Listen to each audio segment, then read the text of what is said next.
Let's first resolve this one. The incident of the past.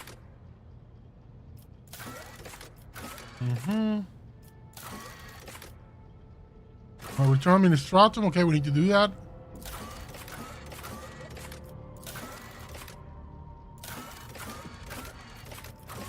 Where?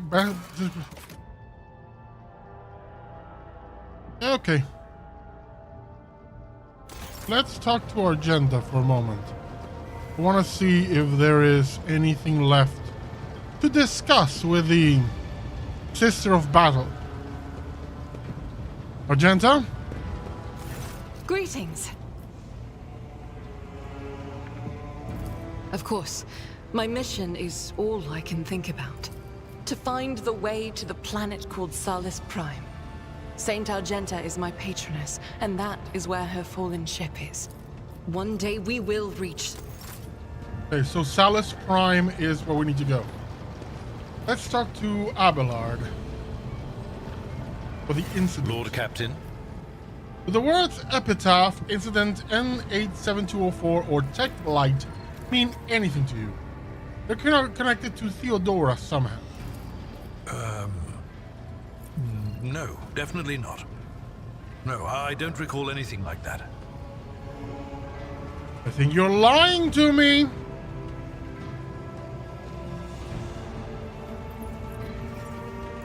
As you wish, Lord Captain. I'm gonna What finally would you like ask to know? this, even if it annoys him. What? Lord Captain, any allegations of improper feelings or unsanctioned relations are utterly baseless and bordering on the insulting. Utterly baseless. Oh, Of you course. big softy. Lord Captain. I knew you were into Theodora. I'm not saying that's a bad thing.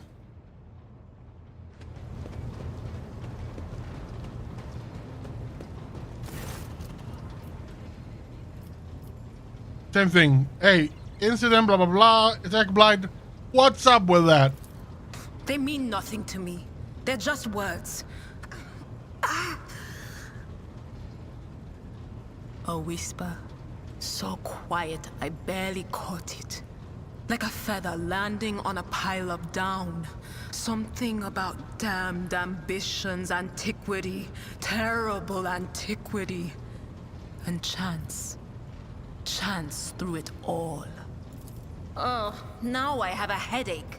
And the stupid bloody whisper wasn't much help. Sorry about that. Of course. Let's talk to my Vox Master. The one member of my retinue who actually seems useful. Like 90% of the time, he is useful. Sorry, she is useful. Or is it he? I don't remember. Where is Vox Master Victus?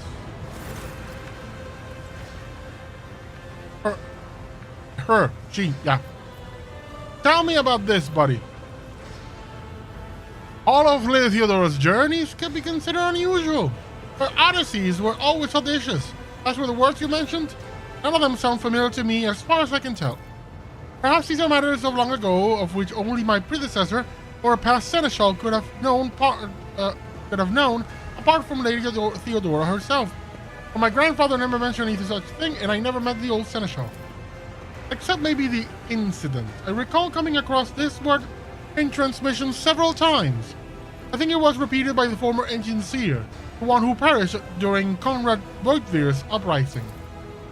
He was describing it as the incident, something quite remarkable. Apparently, at some point in the past, the entire ship was hit by a massive system failure. All systems stopped responding for 1/5 of a second. Most of the crew, including myself, as I was likely on board at the time, did not notice anything strange. But tech priests are sensitive to such things. That is all I can tell you. I wish I could help more. You are already helping a lot. See? You're the only one who is being able to provide answers. Ravor might be a good one to talk to. Where is my navigator? Helmsman. Oh, helmsman! Where are you?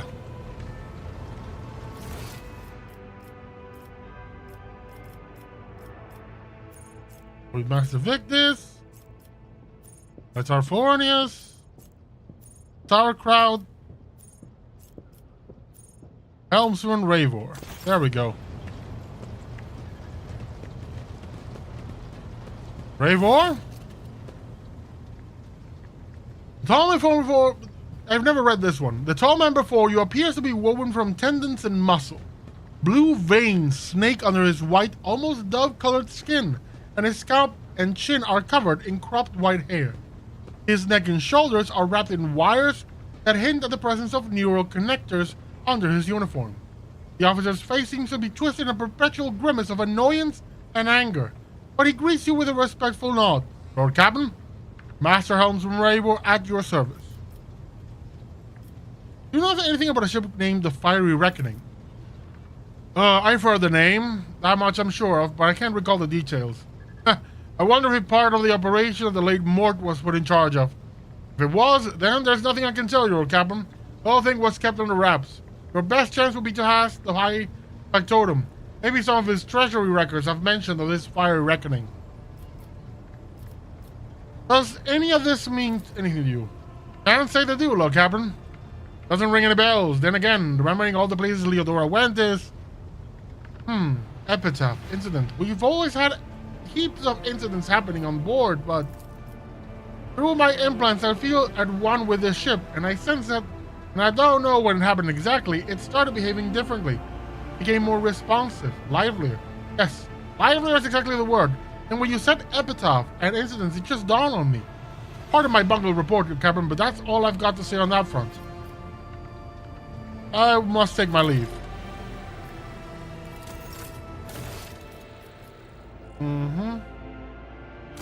Let's talk to no dude.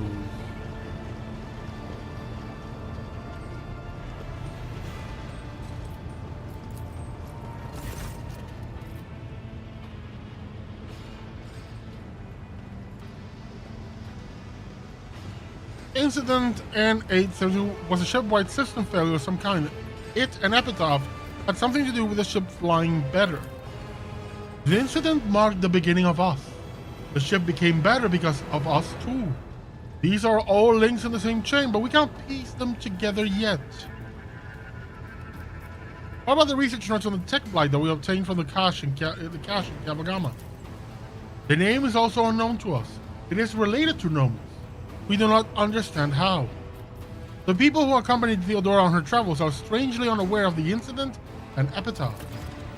Human shells are subject to external influence. Perhaps someone purged their memory archives? Or perhaps they simply do not want to access them. It is a shame that no new information was obtained. But Nomos are grateful that you tried. What have you been doing, Nomos? We have been studying and observing and helping the ship when we can. So many mechanisms. It would have suffered without our input. I must take I must take my leave. Perhaps the answer will present itself in time. Okay, let's go to von Valancius. We need to deal with the people of the navigation thing.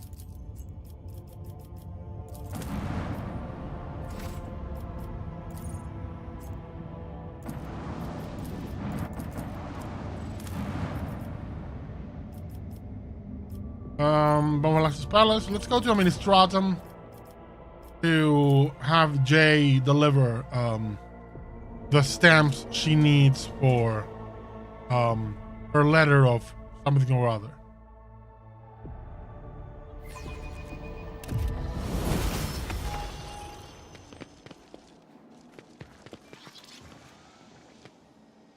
Venture forth. Master of Seals? Ah, Octavius von Valancius, you have returned.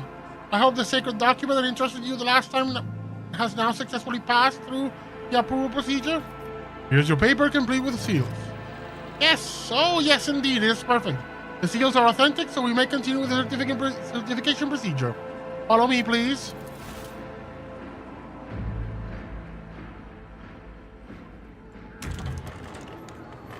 I should ever say this was suspect that have proven otherwise. Ah.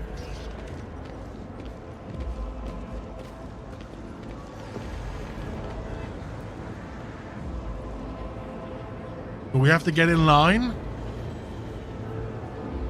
Holy crappity crap.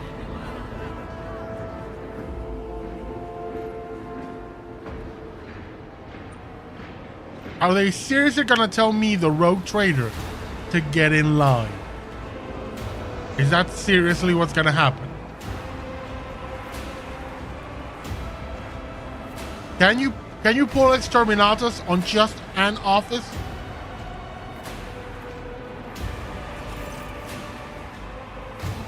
This is your cue when your ticket number is 394. When it is your turn to be seen, the ranking prefect will review your documentation again and sign the official certification for J. Hidari to possess a Mercatum Tabula Officiale. You'll have to wait a bit of a wait, but it will be worth in the end.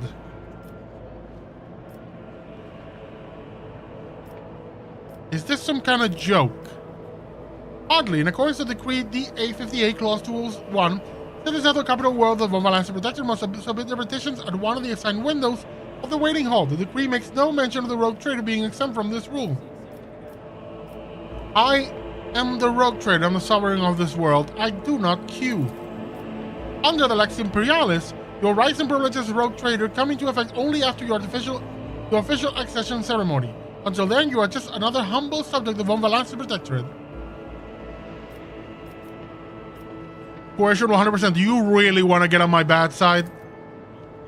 I suppose I could make an exception, but only because Theodore von Valancius was never once overlooked the laws of the Imperium or my advice. Here. He holds a new ticket with number 301. Ha! You. I admire the gall. His blessing be upon you. You horrible hag. But I admire it.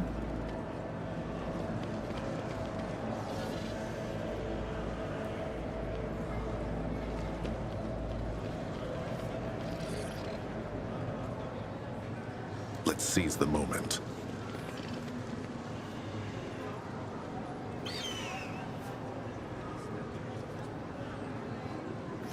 Is there any place I need to talk here?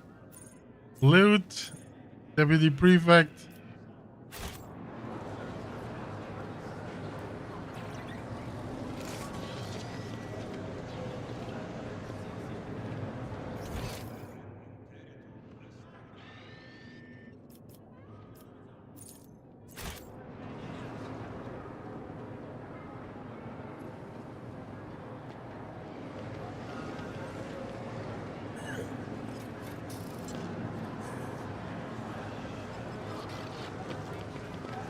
Onward to victory.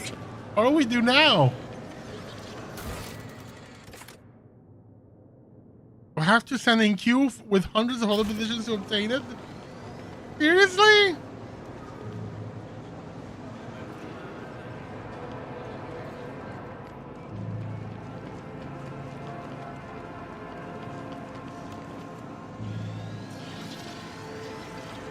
You have got to be kidding me.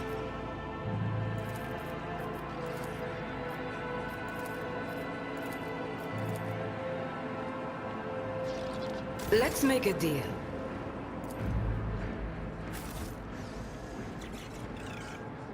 Let's see this through. What do I do? How do I queue up?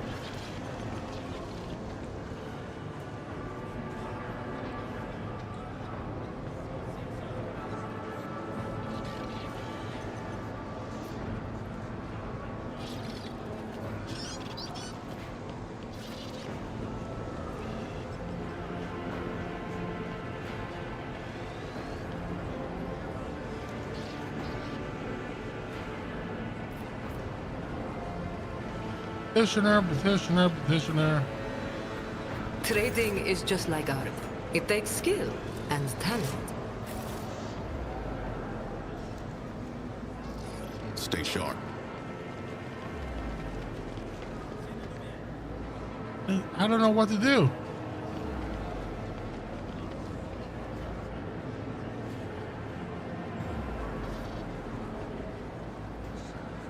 And let's take care of the goods.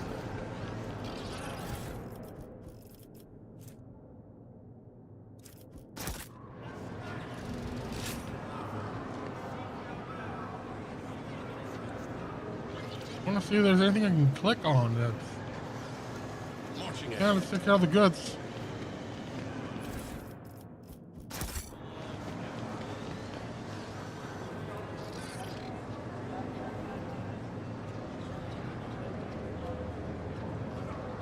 How do we solve this?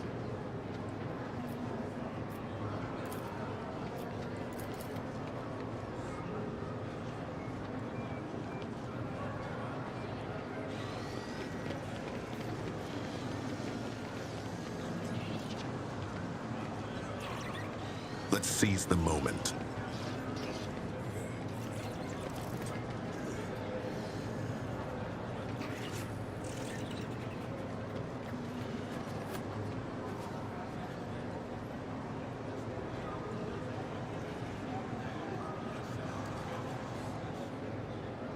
I don't understand.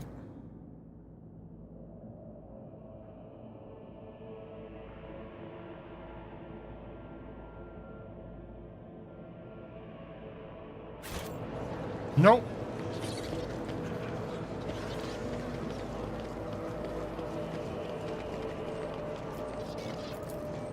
Welcome back when we're official. When we can skip the queue.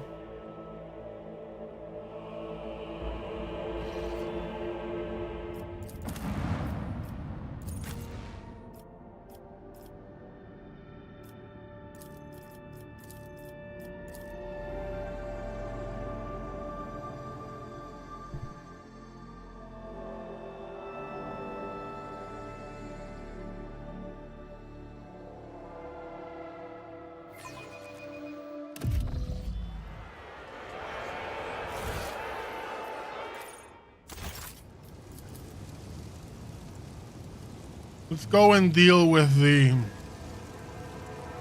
navigators people.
Aristocrat.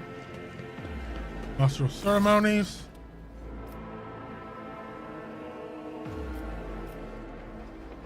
Is everything ready?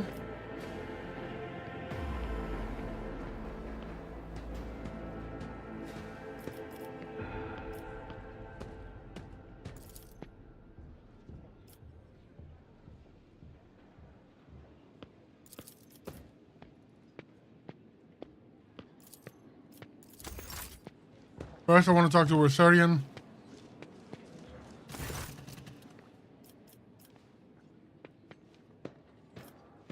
Alan, has it caused any problems? None at all. Outstanding individual will serve for Valancius. Okay, perfect. I'll be meeting with the navigators of House Orselio. Allow me to report. The esteemed navigators of House Orselio have taken residence in the guest estate and await a meeting with you. How would you like to receive them?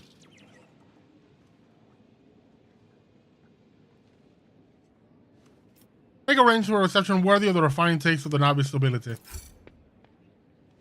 Yeah, it's cost me profit factor, but I need to keep them appeased. Yes, Cassia and I are ready for the talks. And I have messengers sent to retrieve the esteemed guests. Yeah, this is a good party. They're coming here to take her away forcibly. We'll have to kill them all.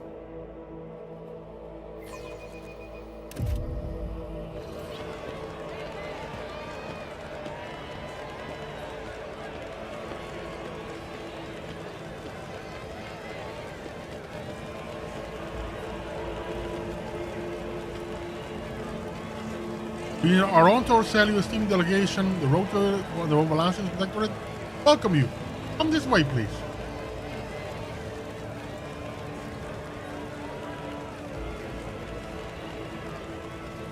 That's a whole lot of people.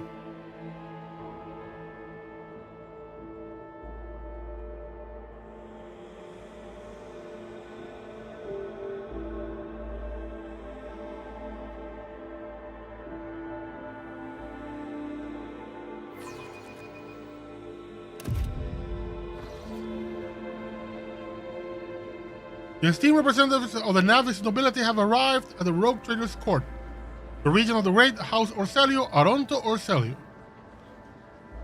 His companions, Lady Glyceria Orcelio, Navigator Leso Simon Orcelio, and his intended bride, Lady Navigator Alexandrina Orcelio, Lady Navigator Elena Hateria Orcelio, and Navigator Thanax Orcelio. I'm hearing dueling banjos in this family line.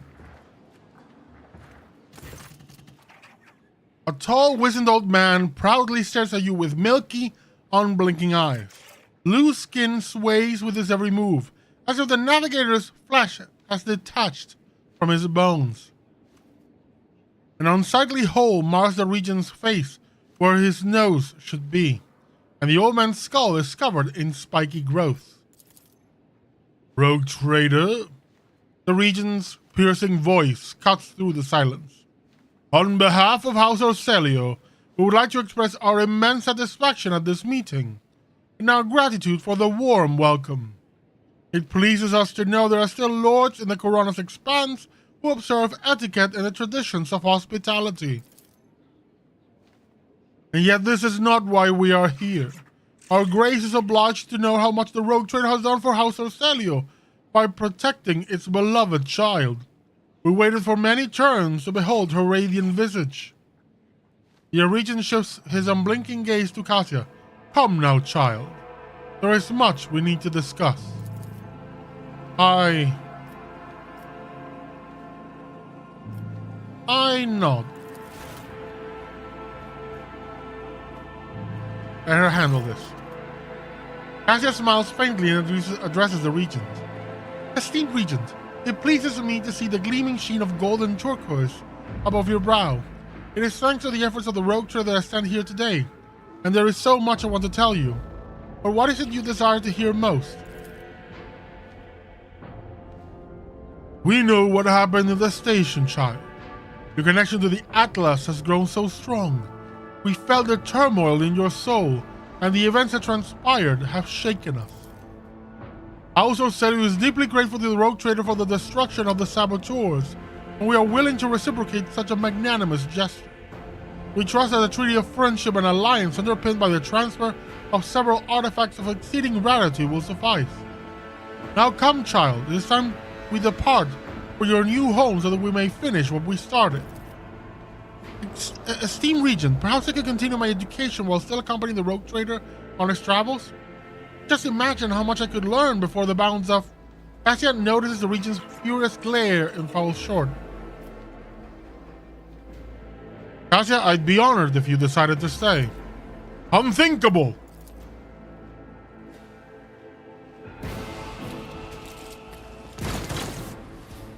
Don't just stand there. Help the Rogue Trader defend the child and the palace!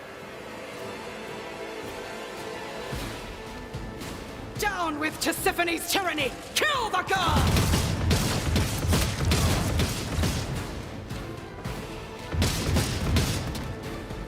Challenging me was a mistake.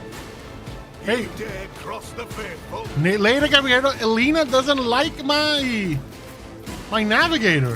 What's up with that? Abelard, you come here. Next to my assassin. Tech Magos. Get over here. Idira, I'm gonna put you right here where you can snipe a lot of them. As for the rogue trader himself, here.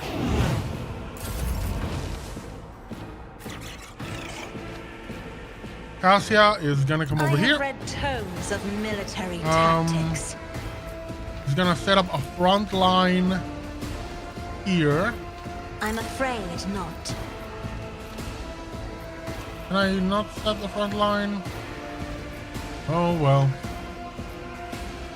In that case, we're gonna just use the littlest there.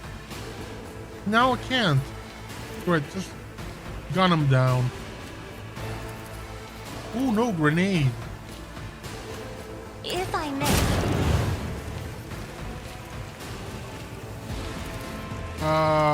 Isabella, I'm gonna Isn't give you a this job turn for the immediately. serfs? As the Jump! tenants demand. Jump around. Jump up, and get down. And spin to win.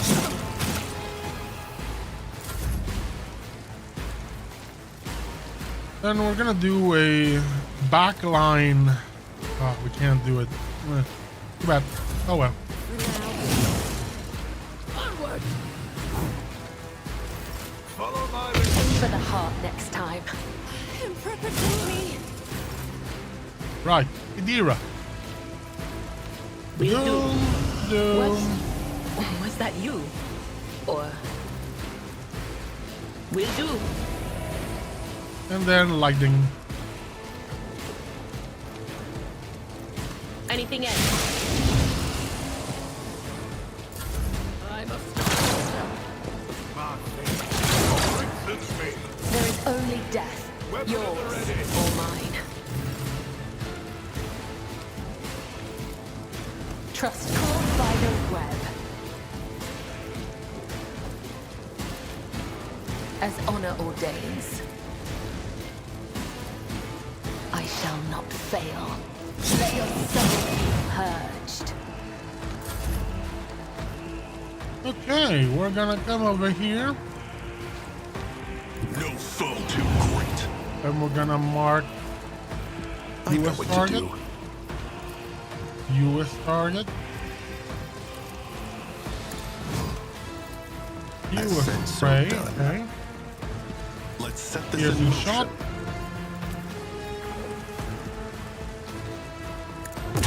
Play your weakness. But not by much.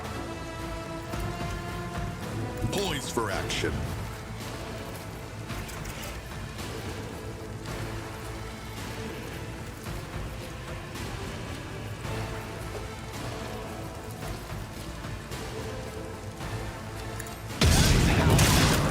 Boom! Done cannot be undone.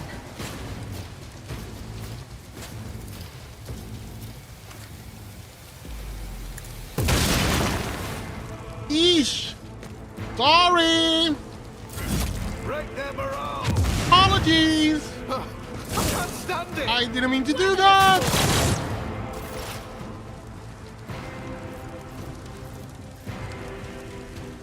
As the tactical imperative dictates. The scrutiny analysis successful. Setting target parameters for tech familiar units.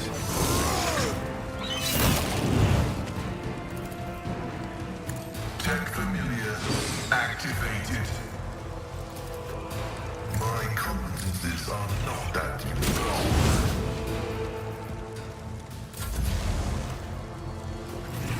High momentum.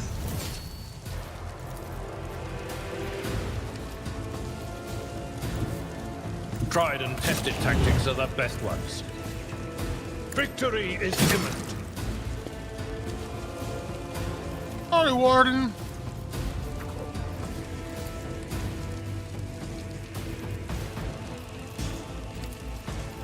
I will do my duty. We'll rule the stars themselves. My ears are ringing. Follow my lead. Stay vigilant. Brace yourself, Avalon.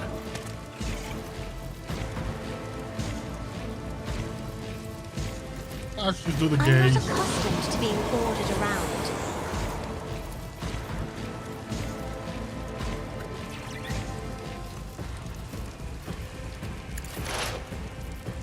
Cool, let's do obstruct vision sword. Abide in the host of blessed creations of the Omnipotent.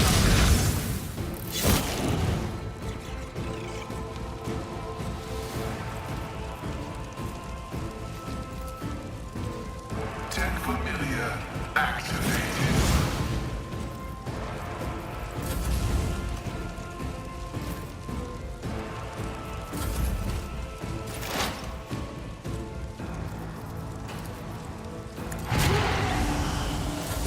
Moving out.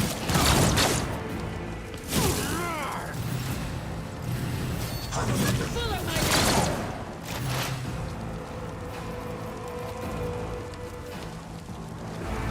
Restrictions disabled. Initiating kill protocols.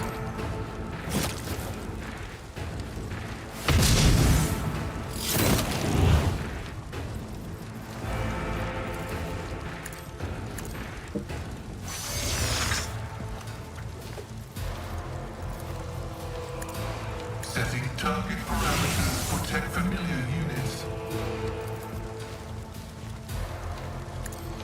Abide in the host of blessed creations of the Omniscient.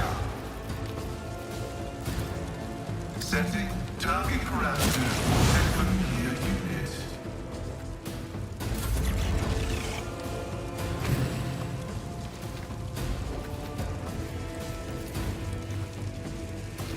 You're in the way. It was target well struck. At your beck and call. That's not the Seneschal's job.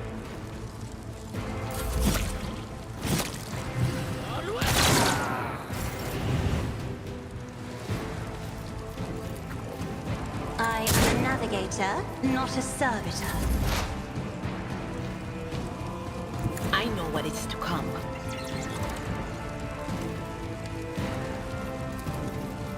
But of course, Done.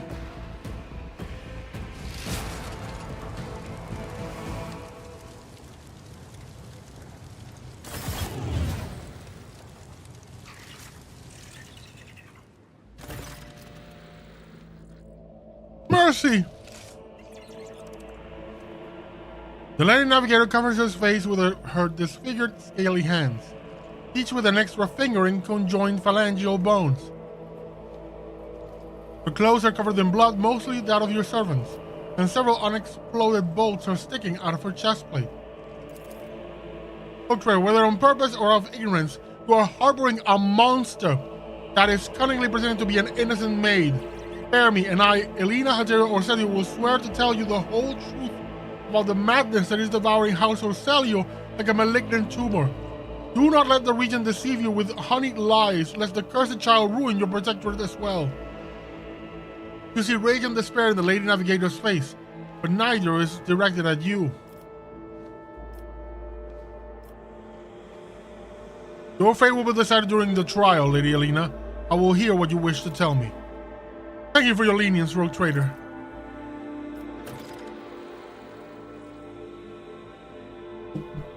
The unnaturally bulbous eyes of the Navigator constantly shift between you and Cassia. Black secretions run down her cheeks instead of tears, leaving unsightly streaks. I, Elena Halteria of House Orselio, swear to tell the rogue trader nothing but the truth. May the God Emperor be my witness.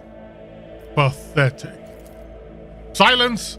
With all due respect, House Orselio has hardly covered itself in glory thus far today. It is time its representatives answered before the rogue trader.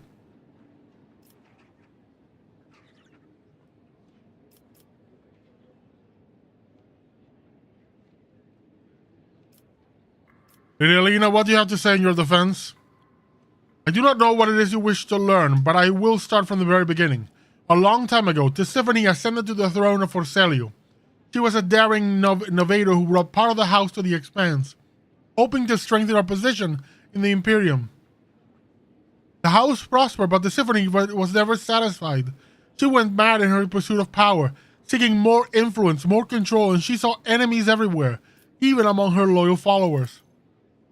Paranoia was slowly driving Tisiphone insane, and one day she created the Starway Atlas, a relic that is implanted in our bodies at birth, a noose around our necks, our gift and our damnation. Tisiphone used the Atlas to control us, subdue our will, and mold our thoughts. If anyone put a toe out of line, she killed them with a glance. At first, many branches of House of Celio tried to resist her tyranny, and Tisiphone cut them down with extreme brutality. For example, the entire Cephala branch was destroyed simply because its leaders asked too many questions about the Atlas and wanted to know the truth about its creation. I understand Tisiphone's transgressions. What does any of that have to do with Lady Cassia? Tisiphone passed her Atlas on to her successor before fleeing the house to a newborn child. We could not surrender the throne to the tyrant's creature. Tisiphone was cunning and treacherous. She must have hatched the entire plan beforehand. Her disappearance, the child, the transfer of the leash. We feared that one day she would be reborn in Cassia's body, and we could not let that happen. You called Cassia a monster because of Tisiphone's Atlas? Largely, yes, but there is more. Have you never felt pure, unadulterated disgust when standing close to her? Or perhaps fury or fear? Who but a monster would manipulate the minds and feelings of others, even more so than Tisiphone herself did? Why didn't you attack before? Why now? Tisiphone always had plenty of opponents, but we are afraid to trust one another. Any of us could be spying for her followers. We saved our strength and dealt the first blow 5 years after the heir was born, striking at one of the estates on Ear TV. But the girl survived, and Regent Aronto hid her so far away and guarded her so thoroughly, it took us another 13 years to find her. And then another 2 to get into her regent's good graces and reach Uruk 5. Now Cassia is in the spotlight, and the House Council is about to put her on the throne. Surely there is no better time to cut off the serpent's head. So you admit Regent Arnaldo was not aware of the assassination attempt? Regent Arnaldo is guilty of mass killings, intimidation, and human torture, abetting Tisiphone and raising her heir. His crimes are many, but this one is not among them. I'd love to see his head on a chopping block, but honor prohibits me from slandering him in a trial before the rogue traitor. What else is Tisiphone or Celio guilty of? Tisiphone's madness weakened the dynasty, and not long ago the innovator vanished. Indeed, her loyal followers lie when they say she chose to retire. The truth is that nobody knows the truth. I hope she is rotting away on one of her secret worlds. I think I've heard enough.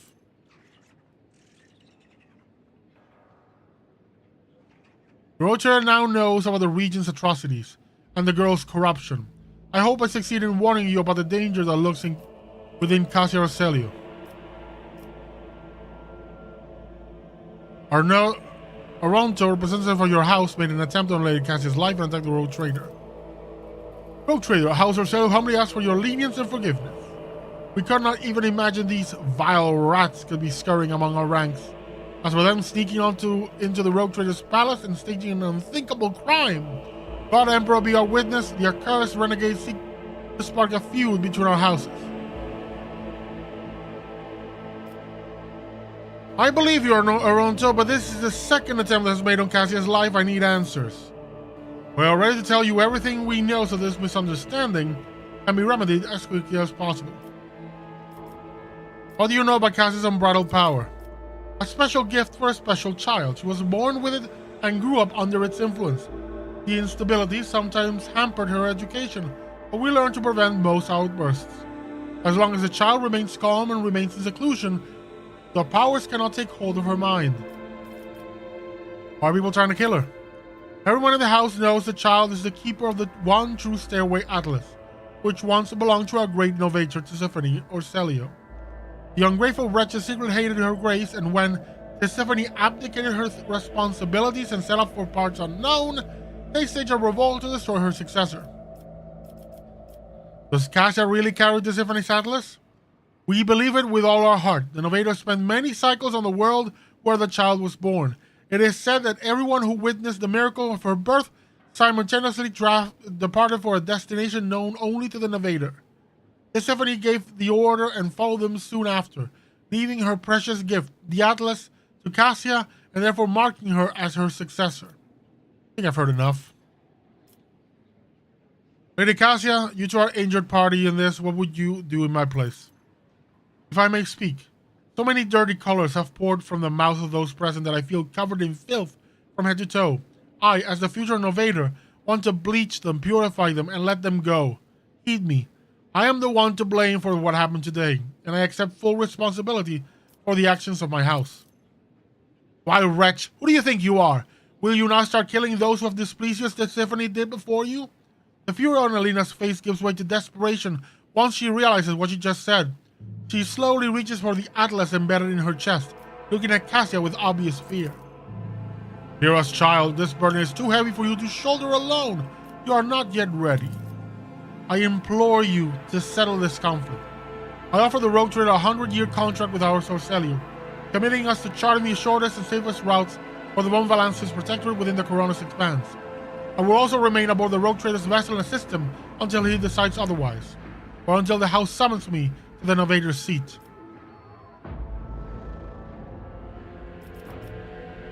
What are you going to do to Lady Alina? The esteemed regent will put Alina and her people in one of our family jails. She is a House Novelio or Celu Navigator after all. There is no need for our precious blood to be spilled. Lady Alina stares at Cassia incredulously with bulging eyes, but remains silent. Her hand restlessly caresses the spot where her atlas is embedded. I accept your offer, Lady Cassia. Thank you, Octavius. I mean, rogue trader. Ooh. Cassia smiles. You have never seen her so open or radiant. Richard remains silent for a long while. So be it. We failed to notice that our child had grown up and become strong. You may stay with the rogue trader until the house summons you. His influence is anomalous, but he has served to bring out Blessed Tisiphony's most precious talent, the talent of leadership. Rogue trader, we are now bound by the term of the contract. Your representatives may contact House Sorcelio at any time, and we will respond. And one more thing. Protect the child like the apple of your eye.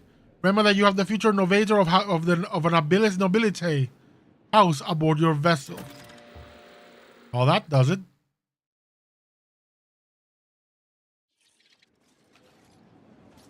Cool. Caesarian, taking my leave. Let's get the ceremony going. Let us begin. May the Emperor be with us this day.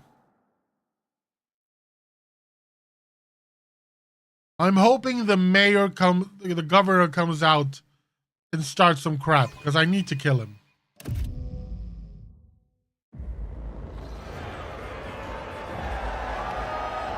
Rejoice, one Valancius subjects! In honor of his ascension, the new rogue trader generally shows you his favor. In his unfathomable benevolence, the rogue trader has decreed that every soul be given a day's rations and a personal fuel cell so that all may be fed and warm on this day. Praise the rogue trader's magnanimity.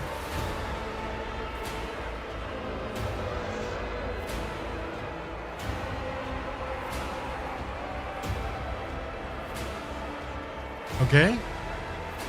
Oh, there we go. That took a while.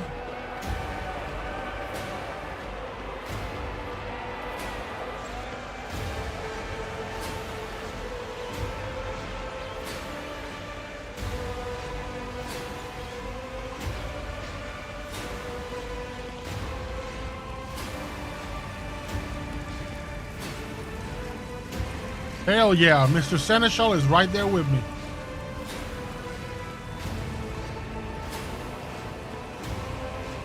What are you doing here? The crowd below is roiling. The electrified exultations fill the air of Dargonis. Thousands of throats chant your name. You are at the apex of this world and all others. Master of Ceremonies, amplified by 100 voxes, the voice of the Master of Ceremonies booms. Rejoice, subjects of Dargonis! You have been granted the felicity of witnessing your master, a great honor bestowed upon us by the rogue traitor Octavius von Valancius, cleanser of Janus, who with one hand brought death upon the blaspheming Xenos and with the other exterminated the despicable worshippers of the archenemy. Gracious protector of footfall, patron of trade. A hush falls over the crowd, who gaze upon you in adoration. Many of them bear terrible scars from the recent battle of Dargonus. Like children, they await the word of their almighty father. I've been iconoclast this entire game. I'm gonna be iconoclast. Just keep it simple, but, honest and truthful. Fear not the coming day. Henceforth, you are all my charges. Joyful cries carry your name upward, beyond the atmosphere of Dargonus, all the way to the Emperor's throne. Iconoclast +5. Adequate. Dargonus has not disappointed. Amalot forces a smile of satisfaction from his face and whispers to you. You remember the next part, yes? Your lordship will be asked to take the oath. I am your shadow, Damin Octavius, and a shadow must remain unseen, but on this day, let all see that my blood is yours. Ibella cuts her palm and touches her heart, lips, and forehead. As one, your subjects of all classes start slicing their hands, repeating the bloody sign. Let the oath of the von Valancius dynasty be taken. Please repeat after me, your lordship. I, Octavius, rogue traitor by the grace of the Emperor, vow to be the paragon of humanity, unbroken by adversity, to walk bravely first into darkness, to unite and reclaim what was lost, to triumph over nightmares untold, to hold boldly the reins of fate, to walk steadily the road of thorns, through pain to greatness. You hear a rumble. It is the roar of the sea of your subjects. With jubilation and devout fear, they welcome your ascension. It is done.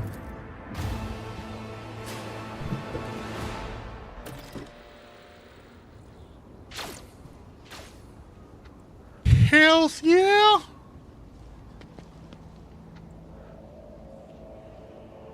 Greetings, your lordship. Palace, palace, palace. Let's go, Mundus Valancius. I am now the rogue trader, which means, let me look at my contracts. Shadowy dealings. Valim Tokara has entered you into a trade competitor of the cold trade. Yeah, I'll spend some Xenotech and get more profit factor. Quenchable greed. No. Bones not clean. No. Rumors. There's something. Angels of the Emperor in the Expanse. Travelers are arriving on footfall, bringing them rumors of the Emperor's blessed angels coming to the region to repel the Xeno threat. The holy warriors are few in number and fighting in the farthest flung reaches of the Coronos Expanse. The whole and the truth?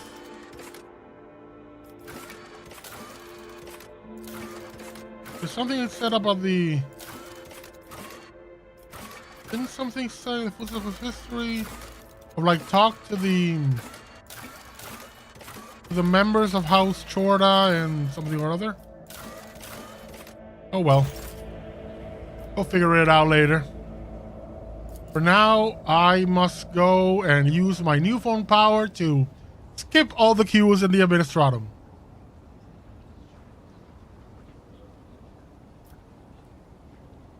Come on, Rogue Trader. Hurry up. Jesus, how far are you?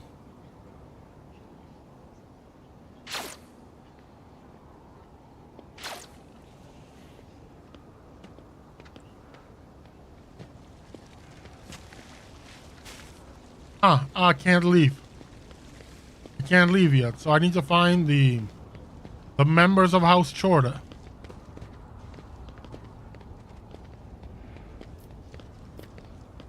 Von Valancius Palace, aristocrat. Servant, servant, servant, aristocrat. Aristocrat, aristocrat. There's a lot of aristocrats.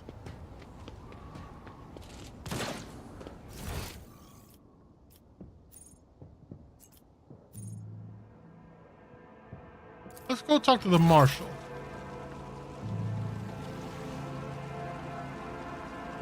Marshal Gregoros Strux. Okay, nothing.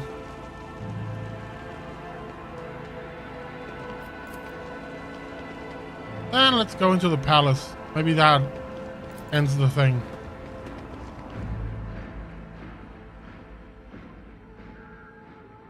I don't think there's anything else to do there.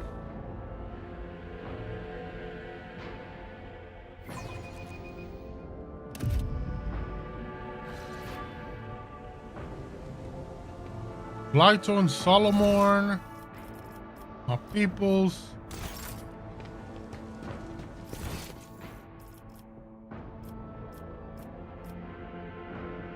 Ooh.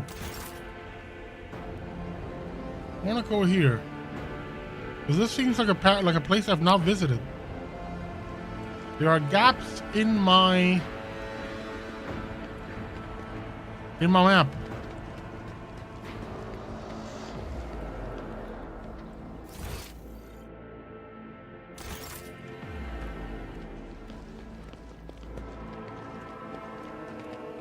No, nothing's here.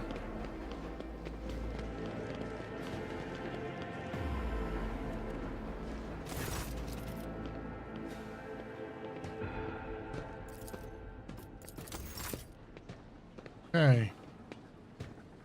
So let's see if I can find the thing that I need to find. So chapter 2. Operations Lair. Now the Emperor is my right. Throne room. Okay, yeah, so this is the one.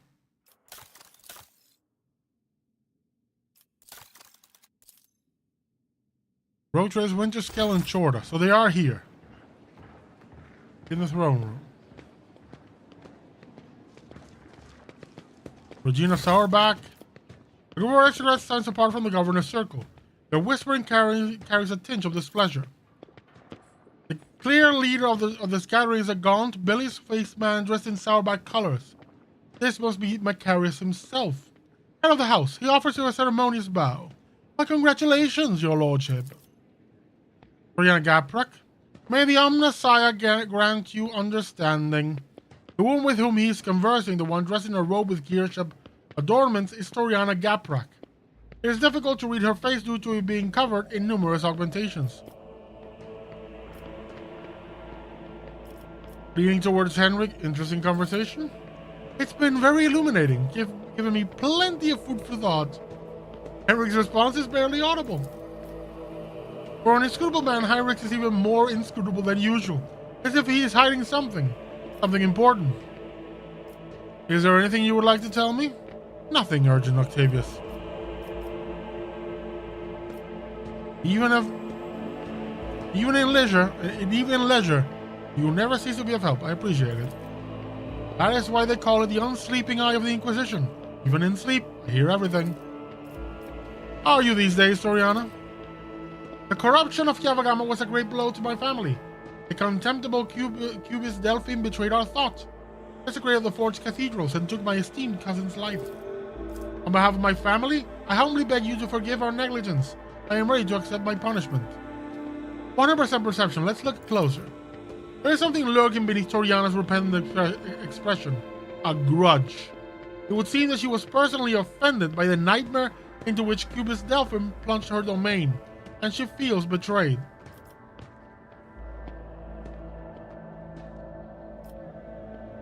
Do your part to heal the wounds inflicted on Kavagama, and your house will be forgiven. Brianna raises her mechanical eyes to the ceiling. I swear on the Omnissiah's all-encompassing might, we will make every effort to justify the cost of its resurrection. All will regain weapons times 2 and mechanisms. Good. Macarius, I'm surprised you deigned to make an appearance here this evening. Macarius Sauerkraut. Macarius' face twists into an unpleasant smile, which makes the artificial skin on the left side all more prominent. I am a servant of the von Valancius dynasty. Had I not come, I would have committed an act of unacceptable insolence and damaged my family's honor. Macarius' wife offers you a charming smile, as if apologizing for her husband's vitriolic tone. Her large dark eyes are brimming with curiosity. Your cousin, Jocasta, became the new master at arms on my ship. I am pleased to hear it. Nothing in Macarius' face shows that he is glad for his cousin.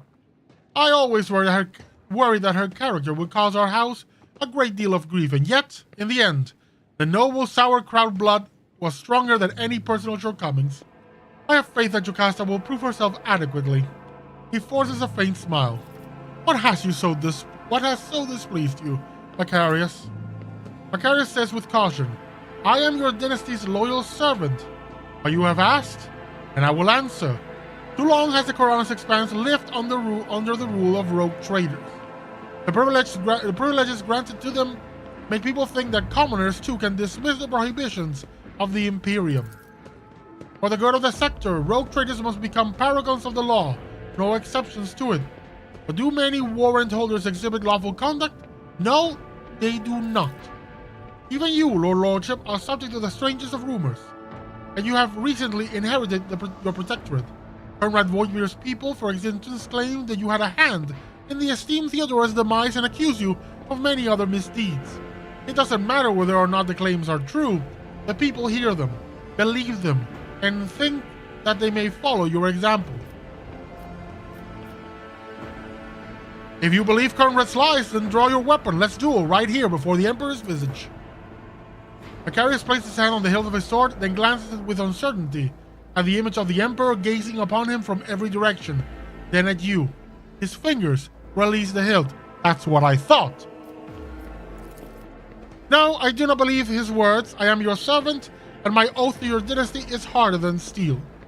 I am guilty of repeating an ignominious lie, and I will pay a fine. And anyone who repeats it in my presence, I will myself challenge to a duel to the death.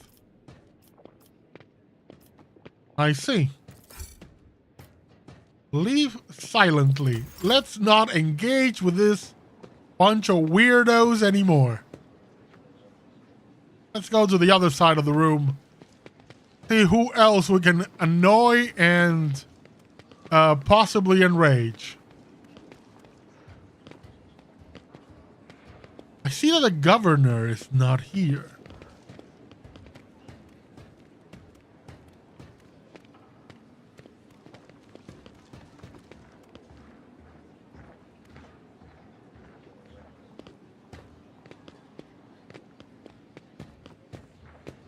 I'm gonna see if I can talk to anybody, because apparently they're supposed to be here. Argenta. No, that gives her stats, not a way to talk to her. Over here. Will this get me to talk to someone? New. What about over here? Anyone I can talk to? New. Ah, here we go. Here they are.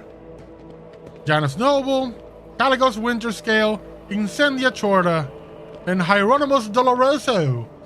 That is the most fear kid name ever. I am Hieronymus Doloroso.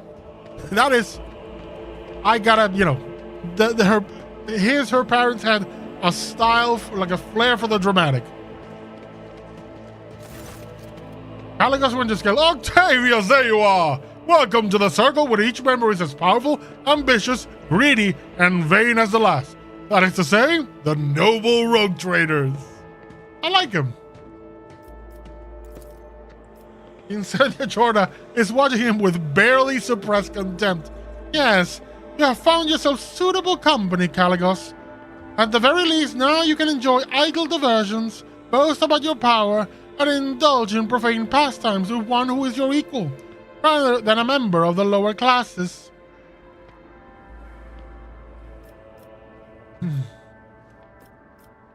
I'm gonna go with a shrug. No. Oh. This is the thing. Do I just straight up antagonize her? Or do I have fun with her? I think I'm gonna whisper loudly to Winterscale. Is she always so abrasive? What can you mean? Today she is in a remarkably good form. Incendia, you seem to find me objectionable. Did you expect any different? I watched for years as outlaws thrive on footfall, and then, at long last, I had a chance to put an end to it. You seized the thug Vladimir by the throat to force Footfall to atone and put the fear of him back into the masses. But you interfered and destroyed my plan for the sake of banal profit. Theodora taught you only too well, it seems. She too was far less concerned with her duty to the Expanse than her own personal interests. But you can be sure that I will not cease cleansing the furibund system of the pirate scourge.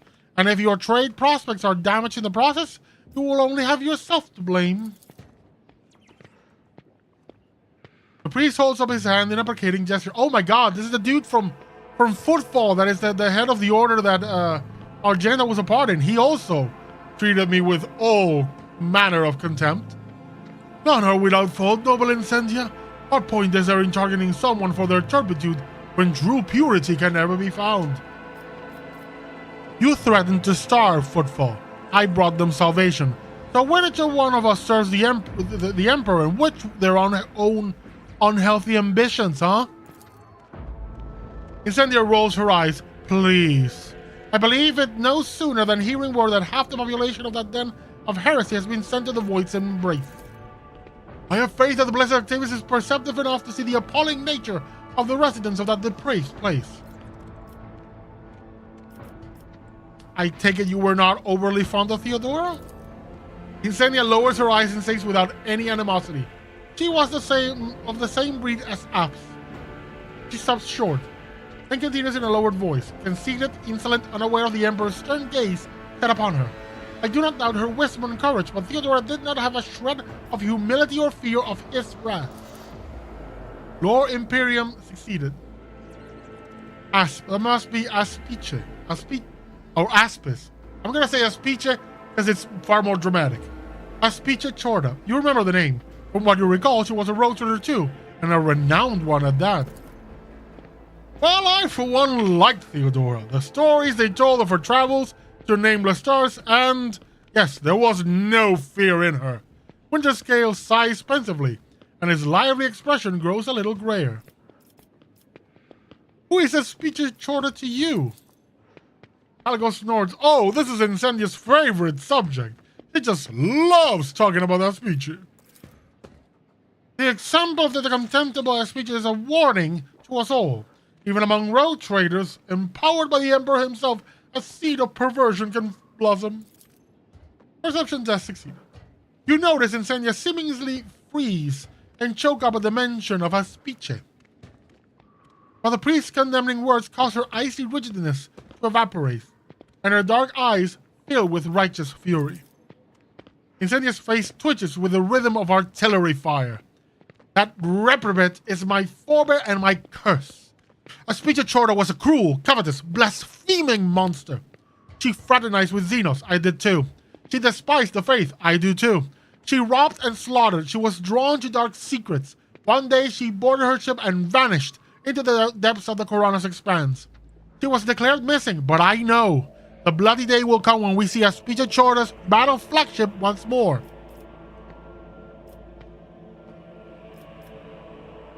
Now again, I have a choice. Can I keep going? Can I just, hey, Hieronymus, buddy, how's it going?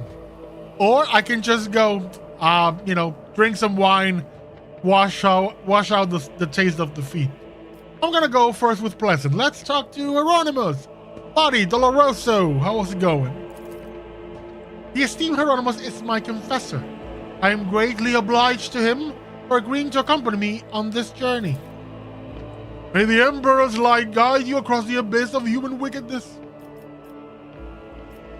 I see that faith is more than just a word to you. Incendia's smile right but a tick looks sinister. Faith is everything to me. In his name I have eradicated corruption on 100 worlds and will do so on 1,000 more. By his will, I hunt down pirates and desolate their vile nests. Let the Chorda name make any firebrand tremble, for sooner or later I will cast them into the void.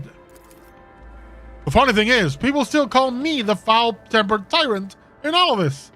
Caligo's amicable smile somehow resembles the bare teeth of a wild animal. Well, I hope the taste of fine wine will taste the bitterness of defeat from your tongue, Incendia. Chora's face twists into a haughty grimace. I am not inclined to intoxicants of any sort, and nothing will wash away the memory of how you interfered with my plans. Or in my plans. I promised you that. Caligos, thank you for your visit. Caligos gives you a cheerful and somewhat feral smile. As a sign of gratitude, you could return something of mine that was found its way into your pocket.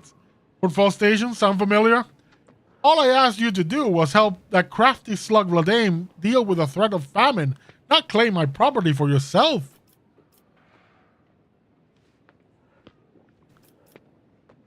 You abandoned Footfall to its fate, and I saved its people from starving to death. Winterscale bares his teeth ominously, a wild spark playing on his eyes. You speak of salvation. You think that now Footfall is safe? Helga's face turns into a grimace of hatred, but then he catches Incendia looking at him and breaks into a sly smile. I ought to make your protectorate bleed as compensation, but you have spited both myself and Incendia, and it is high time our dear sister curb her appetites. For this, I forgive you.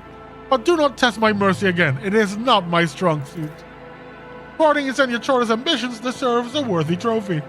He snaps his finger, and the armored brute hands you an exotically adorned rifle, clearly not of human making. It is a trophy from a good hunt. You and I should hunt together sometimes, so you can show yourself in action, new blood. Caligos exuberantly punches you in the shoulder. The gift come with a good story. How fares your protectorate? Let's be gracious. Thank you for such a wonderful gift, Caligos.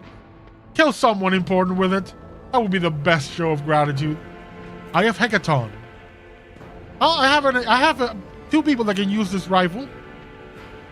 Single shot, it's a sniper rifle. Additional hit chance 20%, that's good. Dodge reduction 30 is great. And a good AP.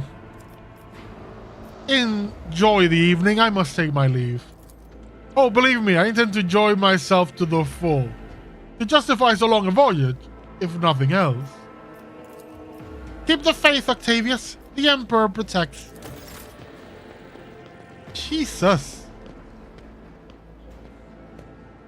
And we're not gonna mention that Winterscale, that I saved his son's life. I mean, missing an eye, but still saved his life. We're not gonna bring that up. So I don't think he cares. I hope your lordship is pleased and not yet tired. If you wish to revive yourself a little, we suggest proceeding to the courtyard. If I may be so bold, many guests have chosen to move into the fresh air and will be eager to offer you their congratulations. Now let's do that. I want to find the governor.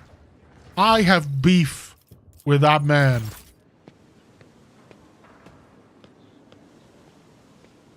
I have great beef with the governor. Because I'm 99.9% certain that he is essentially a double agent working with the Drukhari. So I'm going to find him and we're going to have some words. And if it gives me any reason, well, he's going to have a problem. Aristocrat.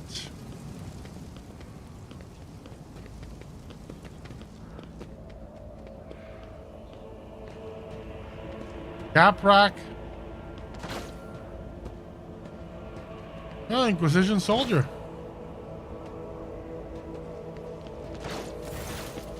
Ooh, look at that. They bow in unison. Governor Urban Drivisum stands surrounded by highborn guests like a planet orbited by many moons. All of his charm directed at a man in resplendent power armor adorned with the sigil of the Inquisition. But as soon as you approach, Drivisum is the first to give you an elegant bow, heading ahead of the rest in the expression of loyalty. This is a great day, your lordship. I welcome you to my palace, honored guests. You are buffeted by a salvo of congratulations and compliments. Iconoclast followers study the faces of the nobles in attendance. Drivisum is obviously still the leader of the Argona's aristocracy, but judging by the courtesy he's showing to young sauerkraut, he clearly wants to strengthen his relationship with that house. The elder Sauerkraut and Gaprak are nowhere to be seen, which can only mean one thing. Sauerkraut, whose line holds you in little regard, is surely attempt to draw Gaprak to his side. Not to the Inquisitor, my greetings to a member of the Holy Inquisition. Xavier Calcazar. He responds with a dignified bow and his proud face calm and unfaltering. And my greetings to you, esteemed Octavius von Valancius. May shadows never darken the light of the Astronomicon that guides you. Brass Whisper, the Inquisitor's companion, a crimson-robed member of the Adeptus Mechanicus, bows to you. From behind the brass mask mounted with dozens of augmetics comes a metallic rasp. Glory to the von Valancius heir. Study the Inquisitor and his companion. The Lord Inquisitor's relaxed expression radiates an odd sense of menace. He is akin to a predator on the prowl, content to hide in the bush of fake smiles and elegant conversation for now. The Tech Priest's augmentations seem unfamiliar and bizarre. Implants such as these are only available to members of the blessed hierarchy of the Adeptus Mechanicus, and one would not come upon such sacred relics even at the highest echelons of the nobility. We have not been introduced. An oversight, to be sure. My name is Xavier Calcazar, and I have the honor of serving as the member of the illustrious Ordo Xenos, the head of the Quran's Expanse Conclave and the Lord Inquisitor of this region. It is my unending task to ensure this sector's readiness to meet external threats and resist internal corruption. And who is this member of the Honorable Priesthood of the Adeptus Mechanicus? This is Brass Whisper, which naturally is not his real name. The esteemed Magus is a member of my retinue. There are times when I am forced, by my duty to the Emperor, to deal with xenotechnology, and Brass Whisper ensures my safety in such moments. Works that have been desecrated by Xenos are dangerous. They warrant his whispering cut off, replaced by heavy, ragged breathing. It seems that the Tech Priest's quiet voice is not an extravagant quirk, but rather a consequence of some injury. After catching his breath, Brass Whisper continues, warrant due caution. Enjoy the party. This evening will certainly be illuminating. What were you discussing just now? The Governor, we were talking about the brutal Xenos raid on our fair Dargonus. So many victims, so much damage to our industries. Such a terrible shame it is that the warp current delayed our protector's arrival. There is an acidic hint to his words, but it is too faint for you to call him to account. Judging by young Sauerkraut's unpleasant smile, it is not just your imagination. Sharing the sector with the blasted Xenos is impossible. I hope we respond to their raid on Dargonus with a punitive campaign. Young Sauerkraut's smile is conceited and bloodthirsty. Look at Abelard's young relative. What is your name? Your Lordship, allow me to introduce the daughter of Chancellor Clementia Versarian and my great-granddaughter, Astartia. These names, my dude. Abelard looks solemnly upon the young woman with barely concealed pride. I am delighted to witness you, Your Lordship. Astartia bows, keeping her observant and intelligent eyes trained on you. Modesty forbids my esteemed forebear to say this himself, so I will. Our entire family is grateful to you for wishing to see someone of Versarian blood at your side as you claim your inheritance. Drivestem exchanges telling glances with the young Sauerkraut, who, judging by his face, is suddenly finding the collar of his expensive frock coat uncomfortably tight. I hope the Versarian family gives Abelard the credit he deserves. Absolutely, Your Lordship. We greatly respect him for his wisdom, and he repays us with attention and kindness, she says warmly. I am obliged, dear Astartia. It looks like Abelard is somewhat embarrassed by the turn this conversation has taken. Where are the rest of your kin, Abelard? They are in the city, preoccupied with running the festivities and watching over some of the more crucial services. No incidents can be allowed to ruin your ceremony. Astartia Versarian frowns and adds peevishly, I asked the esteemed Abelard to put me to some important tasks too. but he bid me to attend the reception where I can do nothing to serve your lordship. I guess Sarback smirks. If I had known, I too would have asked Abelard to let you miss the party. Do you wish to become my servant as well? Astaria flushes and starts talking quickly and with fire in her voice. It would seem that she finds work-related conversations far more interesting than court gossip. Of course, I've been working on a project for the last 4 years. We could set up... The governor. Enough, Astaria. I highly doubt that his lordship is interested in listening to the fantasies of a young woman about how to run his protectorate. Oh, I'm straight up gonna... I am against the governor, so I'm gonna tell him to shut up. Hold your tongue, Harbin. I decide who may speak and who may not. Please continue. Coercion test succeeded. Hardened, Astaria continues in the tone of a seasoned administratum clerk. I suggest that we set up a chain of stations in the void, plasma beacons that would signal the passing ships. By placing them in logically sound locations, we could simplify our ship's routes so they may split long warp jumps into a series of safer, shorter jumps from one beacon to another.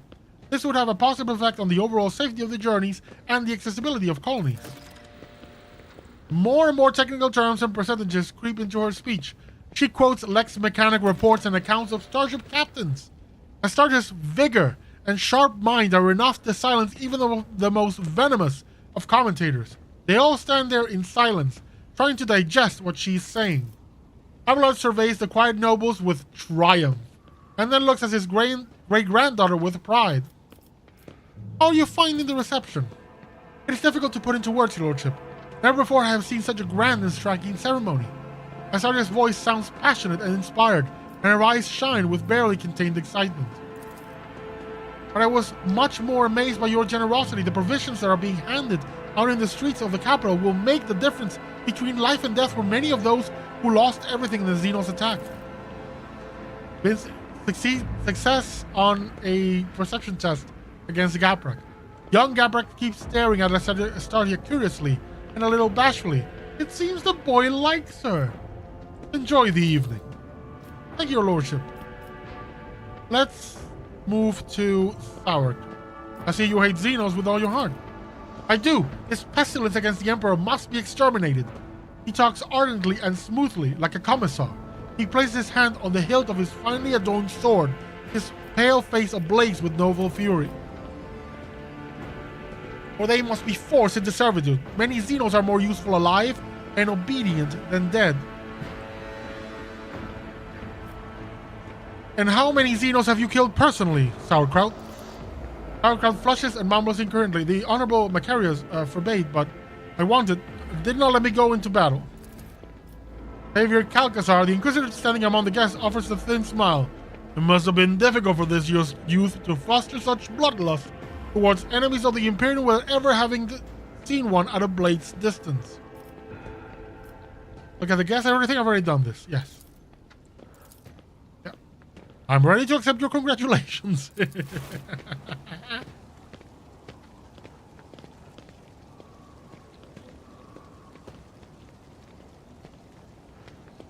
Oh, they're just gonna step up, shake hand, bow, and go away. I like that.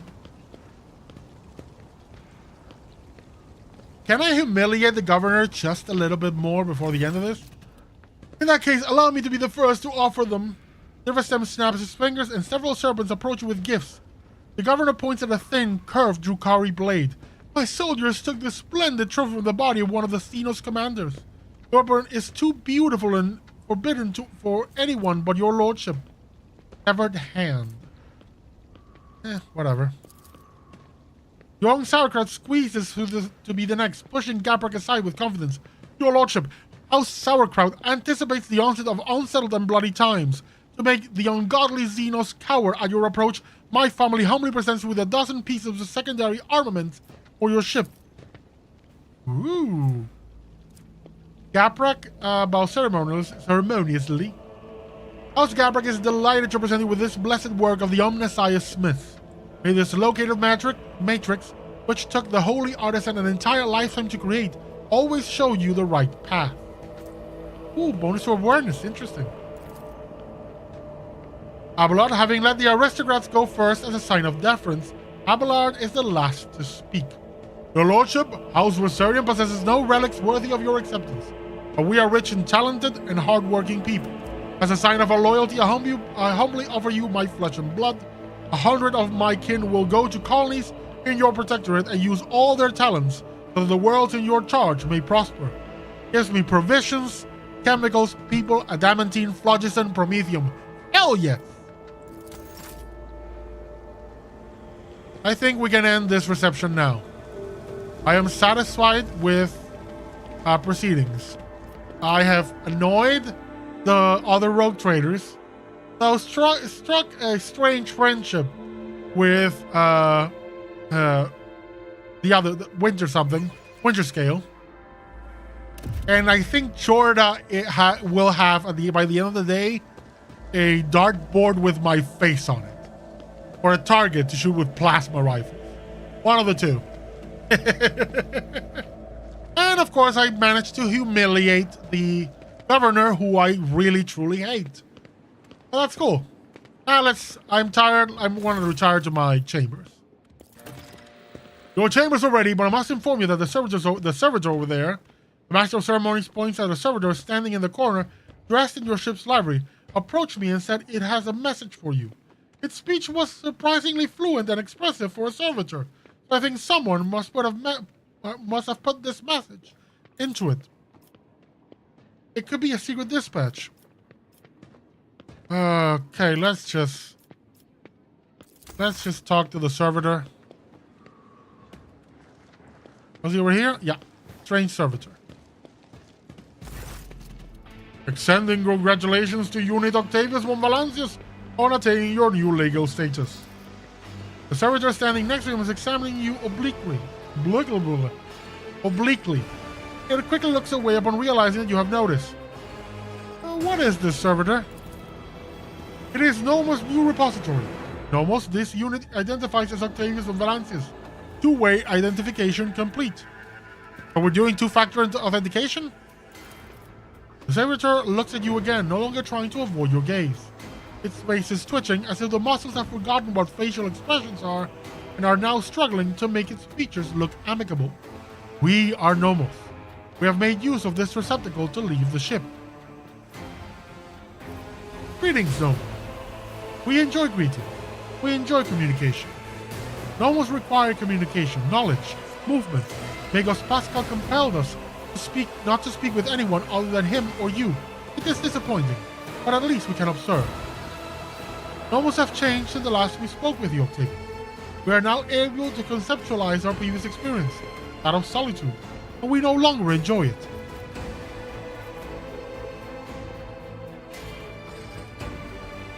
Pascal, I believe you intended to investigate what Nomos is.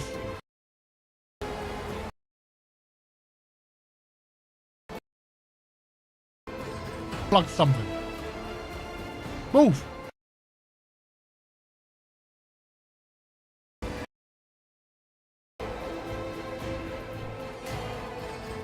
There we go. Now I have audio again. Every 15 watches I commune with Nomos code and spend prescribed lengths of time in calculus meditation. However, the Omnissiah has yet to bless me with an answer. All I can say is that the capabilities of the entity Nomos are extraordinary. The ship's hallowed systems sing beneath its touch. Nodes that have remained dead for hundreds of standard years are revivified, and long-drained mechanisms live anew.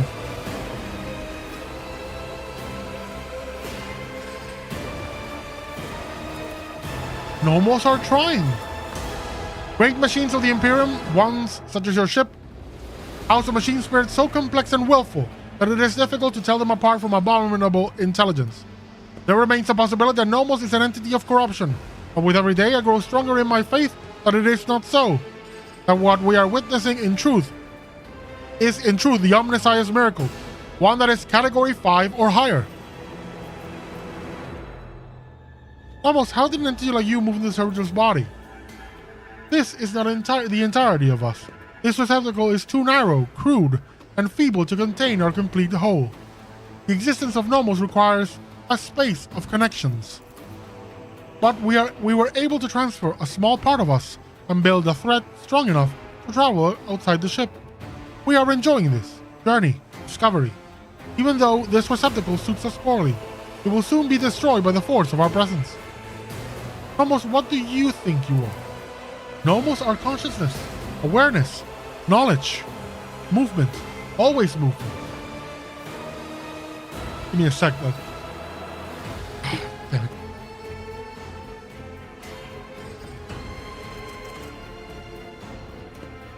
Is the audio glitching for you all as well? Or is it just me? I'm thinking it's just me, or whatever.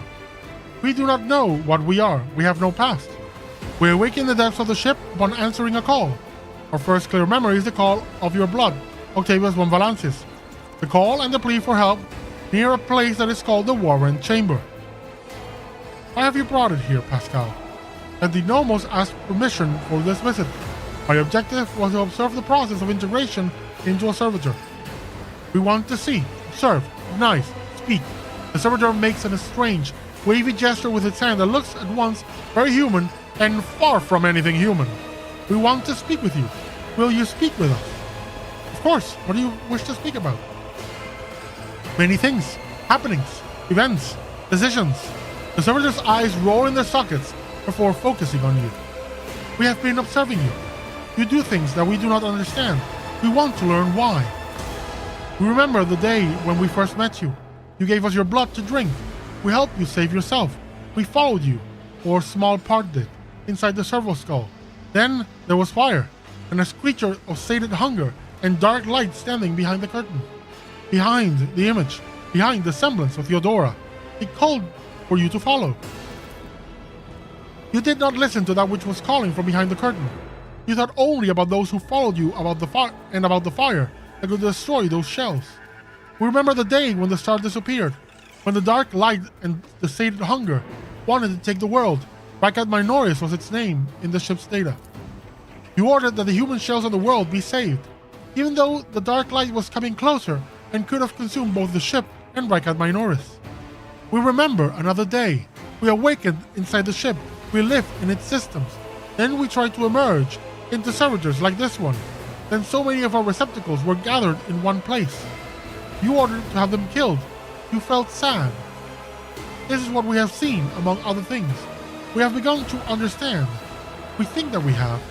That we do not know everything about humans and about you, Octavius von Valancius. We have tried analyzing shells and defining sets of their needs and fears, their simple functions, but now we think that there is more. That there is another side that we do not see, a notion that is larger than what we can compute. Something that stands above fears and needs, something that drives them. We envisage this larger notion as a light, a web of light that connects humans. It may seem almost invisible, ephemeral, but it grows stronger when they are threatened. This web is always on your mind. When darkness comes, you want every thread that extends from you to shine bright, so that those who follow do not lose their way. Whenever a thread breaks, it saddens you. To almost understand correctly. I am iconoclast, so I'm gonna go with, yes, you do understand correctly. Every thread that connects people, every life, their value is beyond measure. There is no greater reward than guiding others to salvation when all that surrounds us is darkness. We knew we could understand you. Light, movement, connections, and help. We are enjoying this. Perhaps we too are connected to you, through blood, through life. Thank you for speaking with us. Nomos are grateful. We cannot continue moving on our own. Okay. Give me a moment. I just need to grab a little drink because all that talking making my throat hurt a bit. Give me a sec.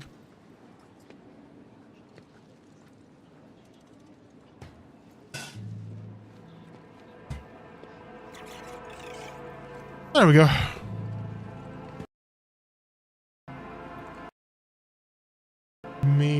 I'll be now ending this reception and moving on, as I now am the Lord Rogue Trader of the von Valancius dynasty, meaning I can finally skip the 300 plus queue at the Administratum. It's all that's makes it all worthwhile. If I can use my powers to skip bureaucracy, awesome. I am waiting with retire to my chambers. Oh, I hit the wrong thing. Please allow me to escort you, your lordship. I only get the feeling that I'm about to get killed. Ooh. We have an Inquisitor. Intruder! Oh no, it's Henrik. I knew it. We need to talk in private. We have matters to discuss, von Valancius. I knew this was coming. The same man you saw among your guests is waiting for you in your chambers, with the look of someone who is supposed to be there. He casts a cold, accessing. Say Theodora has ever allowed himself the liberty of looking at you in such a way. We have matters to discuss. He already said it. The woman behind Calcazar, clad in black armor, glares at you, her face set in predatory readiness for immediate violence, the hallmark of a professional bodyguard. Henriks, I thought we were friends. Our friends don't break into each other's chambers in the middle of the night with weapons, do they? We used other means of travel to pay you this visit. I assure you, rogue trader, that all your locks are in order.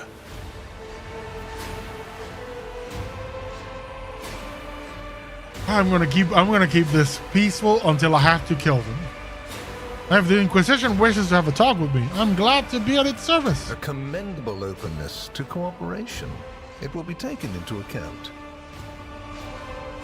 The Inquisitor's sharp gaze is fixed on a point directly between your eyes. Bro, come at me. I got 2 shotguns.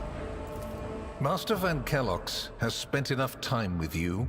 He will vouch for your words. What stands out from your recent accomplishments is the suppression of a rebellion on Janus, the battle against the archenemy's minions on Kiava Gamma, and, of course, the unusual interest the Drakari have shown in you. Then that is what we will discuss. After saying these words, he shoots you a searching look from under his brow, like a regicide player who just made the first move and is watching for his opponent's reaction. What do you want to know about Janus? Oh, I know it already. Even though you were quite effective at removing all evidence that could point to the blunder made by House von Valancius, it is saddening to realize that the rogue trader's connivance allowed a heretic who had been fostering a cult for years to come to power. But now Janus is pure once more. You can see for yourself. There will be a palace and everything you desire waiting for you on the planet. Surely you're not trying to appease a member of the Inquisition with a bribe? I didn't think that's how it would come off. Tactic on your part. If you knew what was happening on Janus, why didn't you intervene yourself? I cannot satisfy your curiosity without disclosing information of the utmost secrecy. I will say only this. We had the situation under control. There is a tangled knot of perilous events in progress in the Coronis expanse. Plucking even one thread that sounds to me with like an precision excuse. And caution, without any room for error. That sounds to me like nonsense. Because you do not want to know the price of such an error, or what forms it might take. What questions could you have for me about Kiava Gamma? Places touched by chaos must be purged with fire and condemned to oblivion. Kiava Gamma should have been bombed to dust and pronounced a forbidden world. However, you decided otherwise and restored the colony's operation. And you didn't even go to the trouble of hiding the traces of the neglect committed by your dynasty. After all, it was House von Valancius that gave Cubis Delphim so much freedom that he sank into seditious heresy. What was your rationale? My protector is a complex mechanism that is unwilling to put its performance at risk because of paranoid fears. Truly, I must confess, this is the first time I hear about this. My servants usually handle such matters. No, it's not gonna fly. Let the priesthood to which Cubis Delphim belonged answer for his crimes. The Adeptus Mechanicus would do well to watch your members more closely. Not gonna fly either. I wish to observe the seeds of corruption will behave. It is good to study one's enemy. Yeah, that's a risky proposition. I'm gonna go with the first one. Straight up tell him, I don't believe that we just need to bomb the place when it can be cleansed, basically. Your protectorate is a living body, and you have left in it a splinter that might eventually fester. Consider the scale of the amputations that could come of it. If you only have metaphors for me, bro, we're not gonna get on. I hope you realize that we're talking about more than the fate of some colony. I care not for a single planet, however profitable and populous. But should corruption raise its head again on Kiava Gamma and try to spread, I will burn it away. And you will be guilty of criminal negligence. Which is only really a problem if I ever step near Sol and Terra. Out here, in my protectorate, there is very little an Inquisitor can do. I mean, they can do a lot. But if they get on my ship, I can still throw them out an airlock. And the machine? You destroyed it. Why? So much invaluable data lost. In Master Van Kellogg's dispatch, he reported that he made you well aware of how important that data was. And he clearly I knew we were requested going to that come you to this not question. interfere in the investigation. I was told it was a machine of chaos and needed to be destroyed.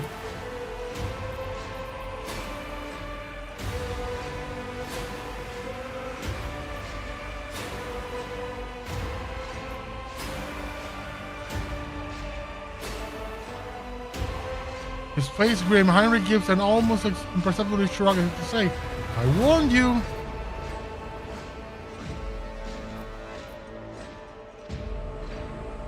I like this one a lot. I will not have anyone tell me which heretical abominations I may eradicate on my own planet, and which I may not. I like that one a lot. Let's look at the other options before I really get on this dude's nerves. It truly was a misstep. It was only after I was able to appreciate the... Nah, intriguing is a bad word. I apologize. I was stepped when I interfered in the Inquisition's investigation. The machine held dark and dangerous knowledge. If anyone had laid their hands on that foulness, it would have caused nothing but harm. That's a good one. I saved the people. It is my Emperor-given duty. I like that one a lot more. Because that in the end, the machine was responsible for a lot of heinous crap. And just keeping it around so the Inquisition could study it? Nah. I'm gonna go with that one because as much as I like option number 5, that is lighting a fuse on this conversation. I'm gonna go with number 1, which is what I told Heinrich in the first place. I did it to protect people. Your intentions are admirable, but your execution leaves much to be desired. Next time, entrust the task of interpreting your Emperor-given duty to the officer of the Inquisition standing beside you, or else you will find yourself owing a great deal more than your duty. Oh, you know, I'm getting really tired of this dude so blatantly threatening me in my own home. It's getting annoying. And I know the Inquisition has a lot of pull. They can do a lot. But I'll repeat it again. This is my damn world. We are very far away from Terra. A lot of bad things can happen to good people. Just saying. I'm not even gonna bother asking why he's so well informed. He has like 4 gajillion spies within my own retinue, my worlds, everything. So I'm not gonna bother with that. Let's just go to the important part of the Drukhari. Yes, the enmity between you is a known fact, but there is another way to look at it. On Veabos 6, you met the Archon of a mighty cabal, whose presence there seems strange to begin with, and lived. You subsequently encountered a number of her closest henchmen. Yet, again, you survived. Your capital fell victim to a nefarious attack, but even this time, their daggers missed your heart. Such remarkable luck. To be a personal enemy of such an influential Xenos, to have been attacked so many times and yet make it out alive. So remarkable that one has to wonder, am I watching a spectacle? Could all these thrilling massacres be an alibi of sorts, meant to establish you once and for all as an enemy of the Xenos and never their ally or even their agent? I'm gonna go with the Lord Imperium. This is too beautiful not to use.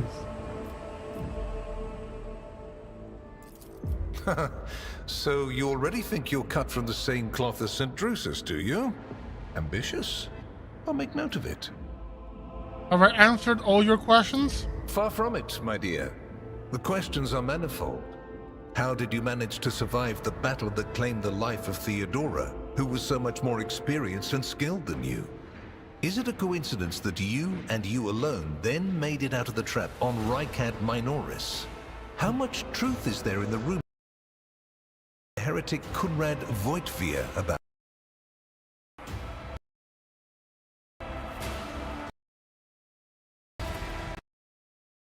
You choose or the warning of a member of the Inquisition that a protracted sojourn near the dying Rykad Minoris could bring corruption down upon your ship. Were you driven by your concern for the people or forbidden interest?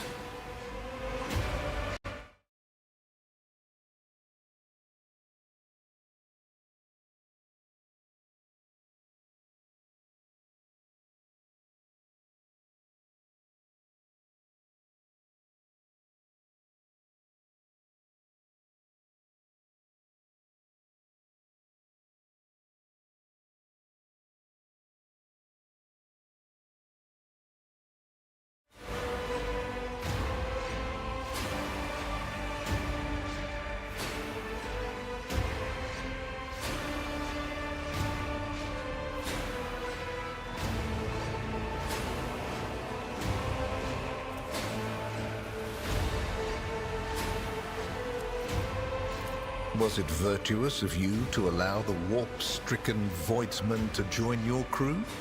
The ones who served on the ship that was turned into a trap for you by Kunrad Voitvir? Isn't it possible that they were part of the blight he had sown? The very existence of these questions would have made many of my colleagues doubt the quality of your character. But it won't in this case. Your transgressions are sufficient grounds to bring you before the Inquisition's judgment. And believe me when I say that if you fail to draw certain conclusions from my words, this is what will eventually happen. But for now, I am willing to show leniency, which is rather uncharacteristic of me.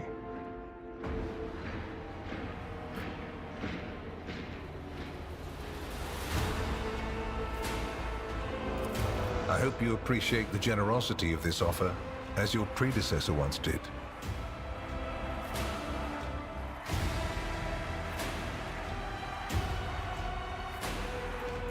And before what tribunal do you intend to challenge my authority?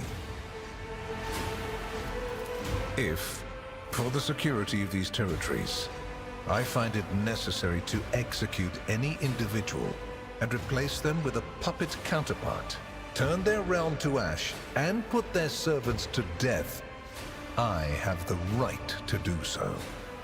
The threats I protect the Expanse against are extraordinary and justify the harshest means. Welcome to my world, where going too far simply doesn't exist.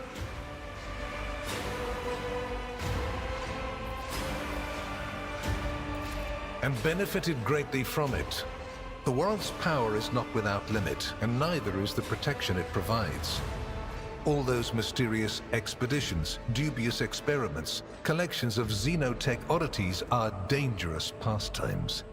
It takes more than the Emperor's permission to pursue them without consequences. One must also make sure I am not displeased by it.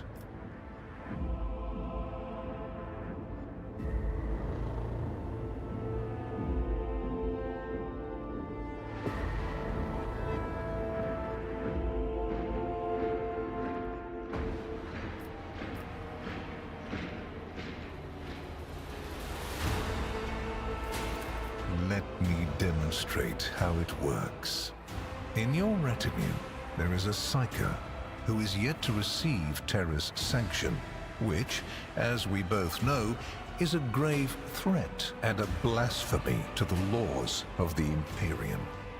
I am aware of this secret, but I'm not displeased in the slightest. And so she lives on, your handy Psyker, Idira Tlass.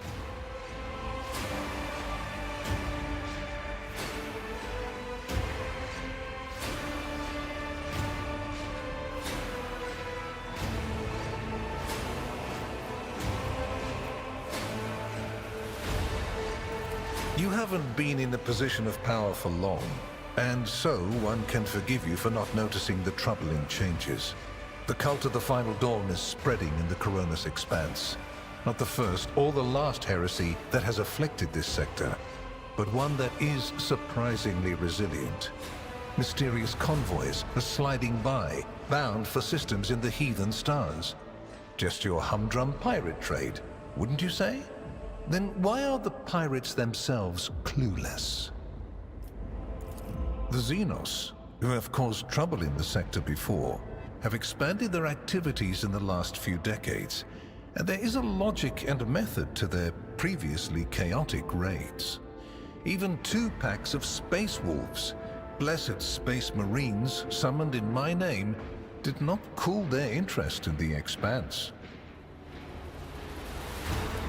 A mighty explorator fleet, which has studied the Expanse for hundreds of years, has suddenly stopped responding to communication and sunk into a dispute over a tech heresy that was considered dead a couple of centuries ago. House Chorda has clamped down on insurgents, yet its acts of brutality breed troublemakers just as quickly as they're executed. And this bloody carousel has consumed the attention of the esteemed incendiar. Caligos Winterskill has abruptly lost all interest in his domain, and his only apparent concern now is hunting ever more dangerous xenobeasts. And the third and final rogue trader has unexpectedly perished, stabbed in the back by her own master of whispers. The Expanse is swiftly losing its protectors right when communication with the Imperium is being disrupted by the raging warp. Basically, all the Expanse has left is me and you, if you follow my instructions. I make no deals, and Emperor forbid that I give you orders. That would mean infringing on your privileges. I'm merely offering well-meaning recommendations and expecting that when the Expanse finds itself in danger, you will break away from your own affairs to heed them. As proof of the seriousness of my hopes for you, I can assign Heinrichs as your escort. He is my best agent, and I would not offer his company to anyone but my most trusted ally.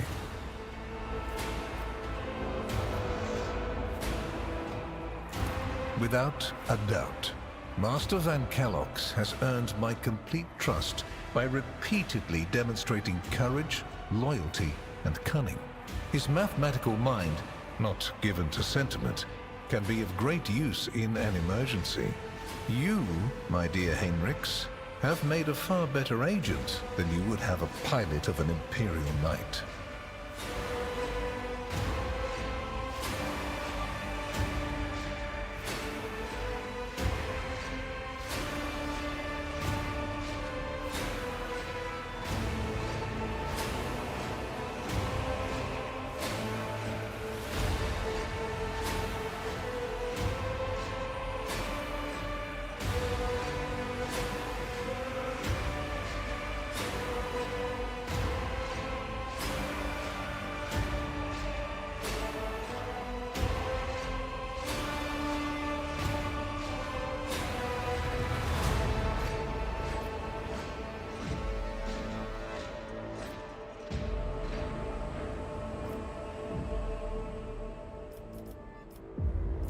Then Master Van Kellogg's will remain in place. It puts me at ease to know that there is someone to watch over you. I consider it an honor to accompany you.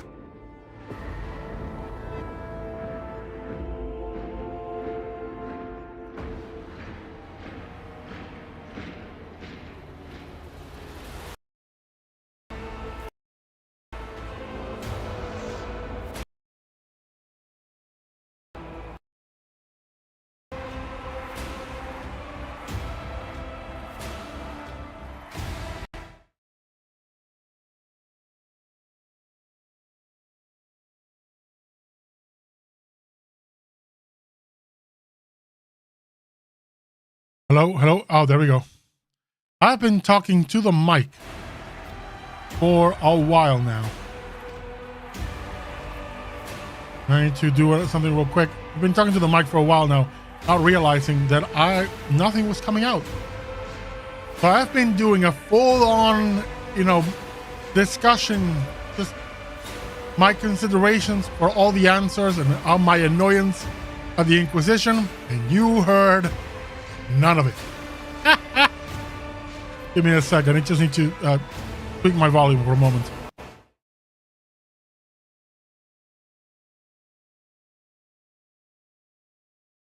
There we go. Well, the problem is my cat loves to walk behind my desk where all the cables are. And she unplugged the soundboard for a moment. And it sent everything out of whack. So what I said is, I could send Heinrichs back and just tell him, shove off, take your guy back. But he has a multitude of spies. Even more spies of the Inquisition on my ship. So, you know what? I'll keep the guy, because at least it's a spy I can watch. You're an honor to accompany you, Octavius. Yeah. My favor takes other forms as well. I seem to remember that your exalted aristocrats presented you with many gifts. Give me cannons for my ship. Not to follow suit. Please accept this gift as a sign of my favor. In an hour of need, give it to any faithful servant of the Emperor, and the Inquisition will come to your aid. The color indicates how close the bearer is to the Lord Inquisitor. White is beautiful, yet vulnerable. It stains as easily as one can lose the Inquisition's trust. Do all you can to preserve it.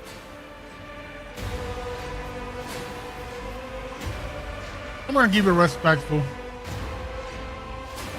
I am glad to hear it. Your oath has been heard and added to the record. Now can you take your bodyguard with you? Just stop staring at me like you want to kill me? Here is where we part. My shuttle is waiting. It is time for me to return to my watch, for you to sleep, and for your servant to wake up. Until next we meet. Well, you will obviously want to discuss what just happened. But not now, I presume. Right now, it will be better for you to rest and think on the Lord Inquisitor's words in private. I bid you good night. Don't worry, we're gonna have a conversation. But it's gonna be you sitting in an airlock, me on the button to push you out, or a shotgun in your face. One of those will happen. I promise you. Completed chapter 2.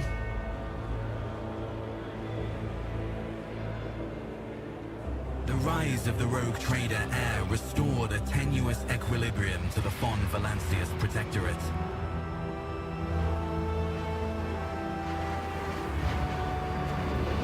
For a time, threats subsided, activity returned to trade routes, and reclaimed worlds began to heal.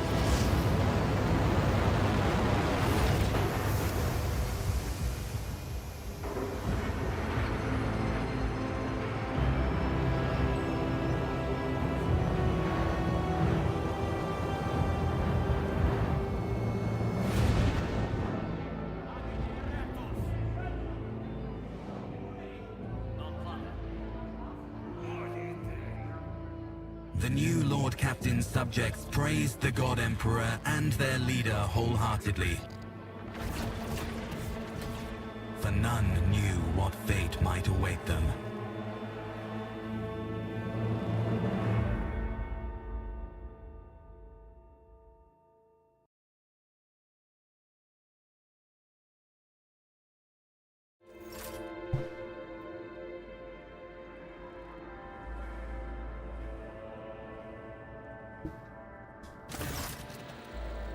Oh, I failed that one. Okay. Oh well, that's too bad. I think in my spare time I'll go back and try to finish it. And then redo the end of chapter 2 since it's all conversations. Clemente returning. Clemente barely contains a yawn. Once Generous Danrock has finished, she pulls out her data slate. Thank you for your report, High Factotum. Your work is highly appreciated both by everyone here and the Adeptus Administratum. Your Lordship, we are almost done here. We just need to go over the final items on today's agenda. I would like to report to you personally. I have... Truly, Warhammer has blessed me with diligent subjects. Speak. Allow me to pass on gifts from your loyal subjects, the high nobility of Dargonus. It goes without saying that every living soul in your protectorate is blessed to serve your Lordship as faithfully and wholeheartedly. However, this humble gesture is meant to as a token of deepest appreciation of your magnanimity toward their esteemed families.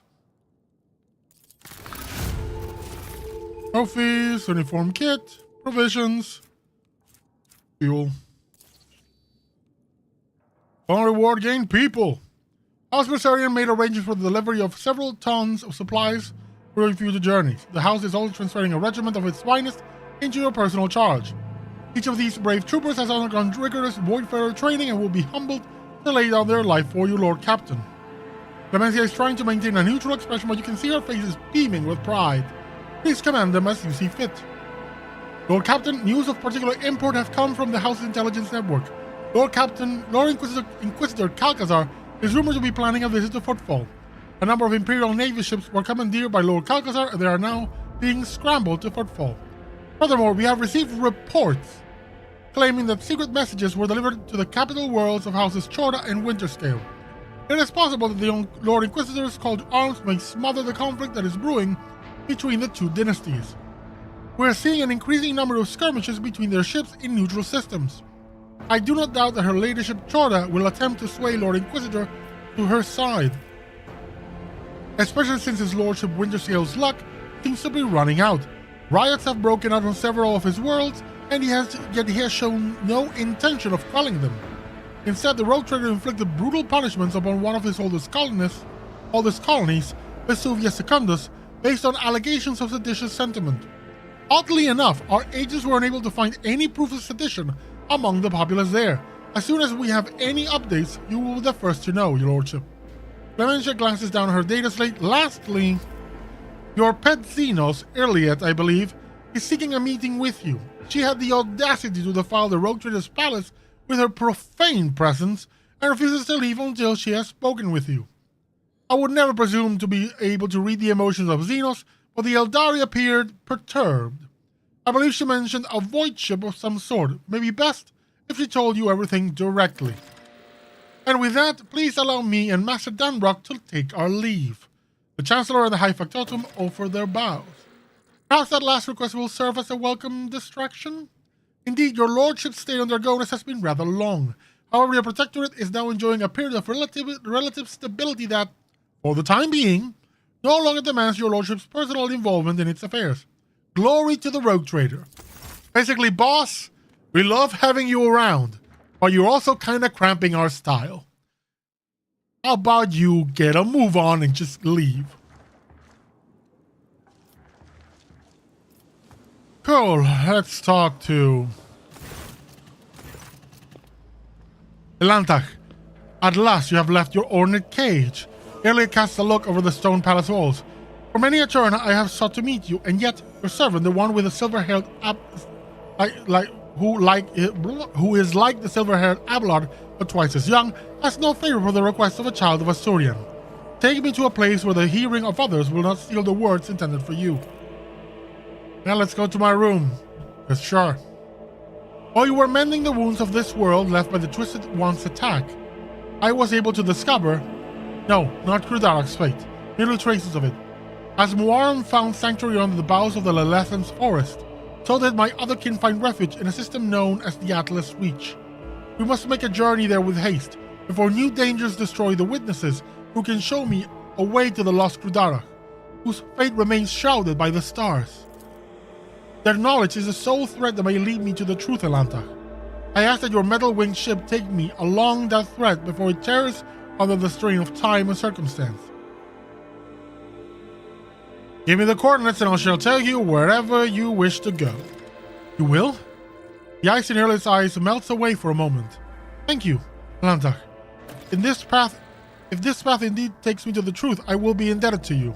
A rare happening between our kinds. Suck it, Inquisitors.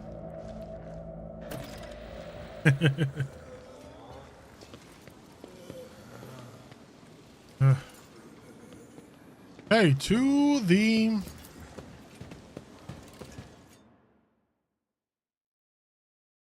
It would have been great to know that closing the chapter meant that the quest for, you know, the Jays, you know, the whole thing with the Administratum would fail. Little warning would have been great, because there is no real reason for that quest to fail.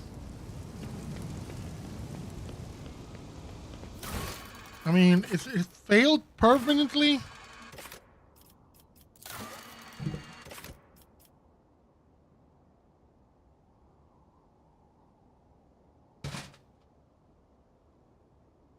Go to the edge.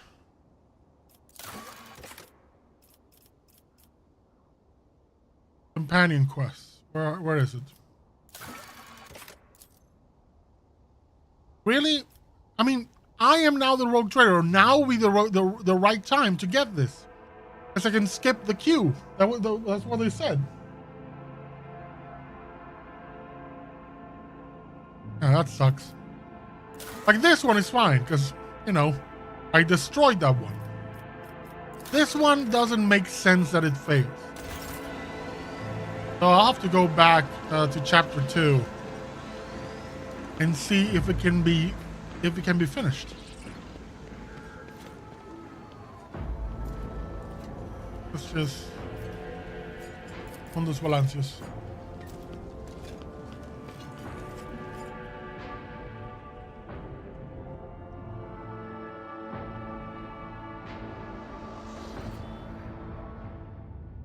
Dragonas.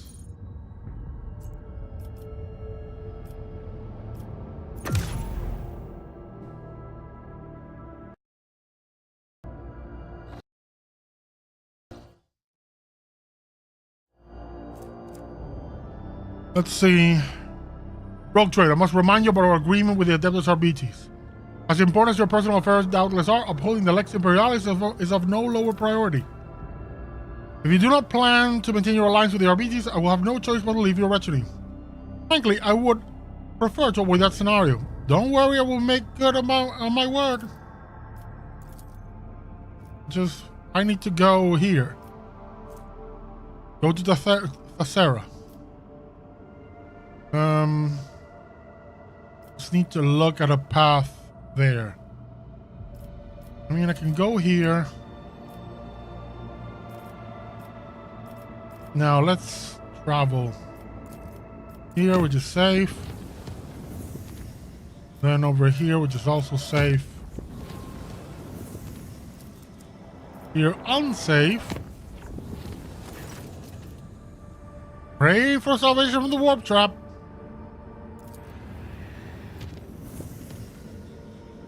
Ooh, we have an unidentified world.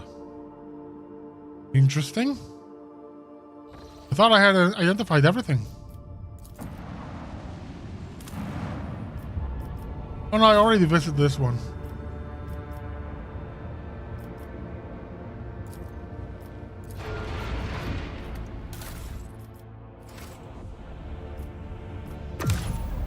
No.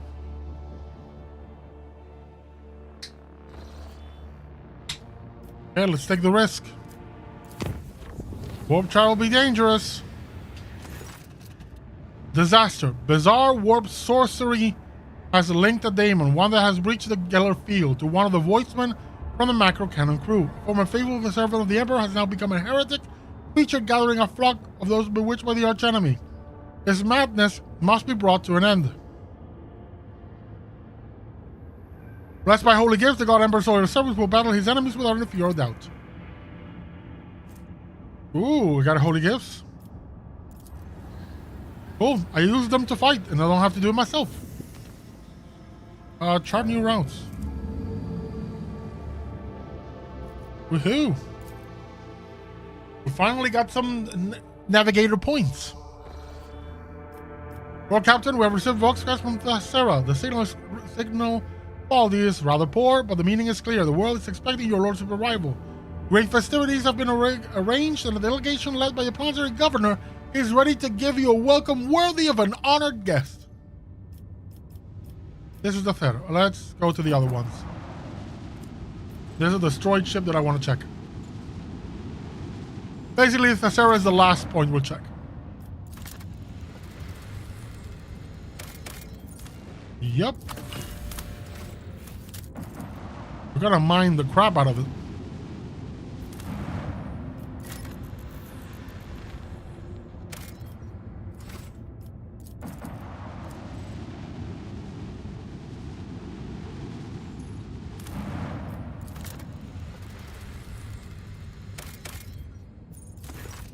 Amid the lifeless rocks and lava lakes, the ship's augurs have detected something resembling buildings.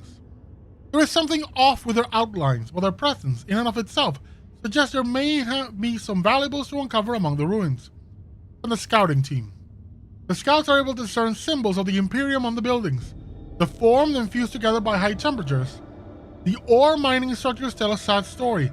Centuries ago, the planet and all its riches perished beneath the radiance of the system's expanding sun. Ew, too bad.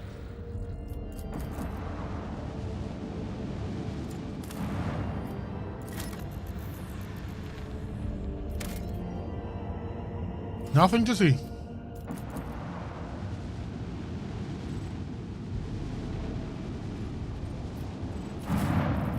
Ooh, scrap box.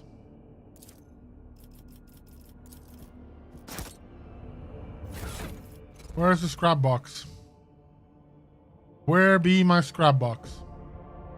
Do I need to use it, or is it already spent immediately? I think it's already spent.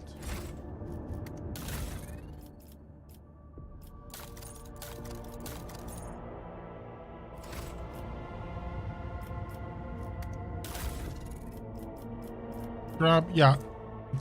I think, is it?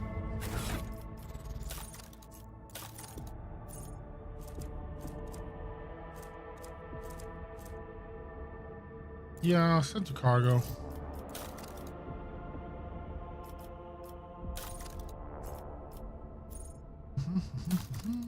Accessories, armor. Yeah, that's already used. Oh, Sarah!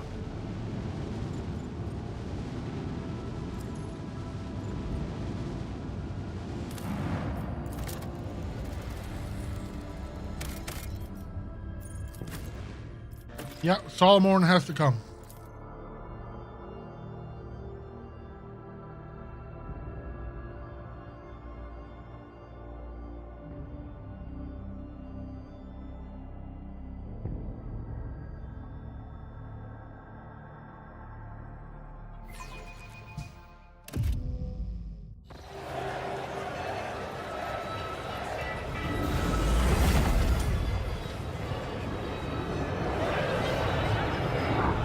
That's a reception I like.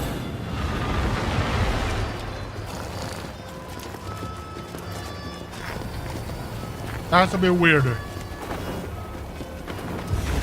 The servitor marching band is a bit weird. That's a bit out there.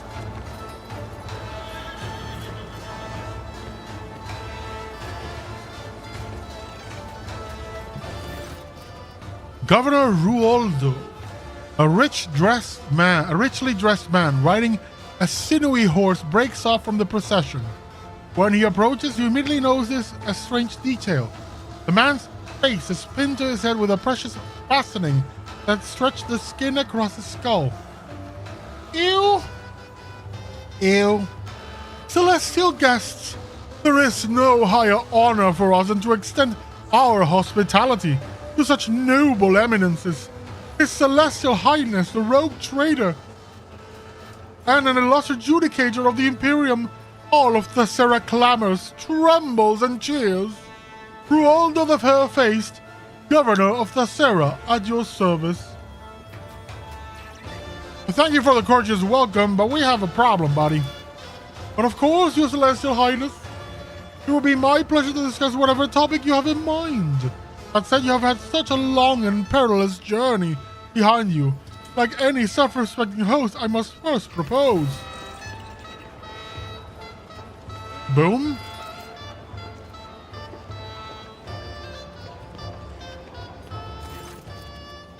Bluff the court fool.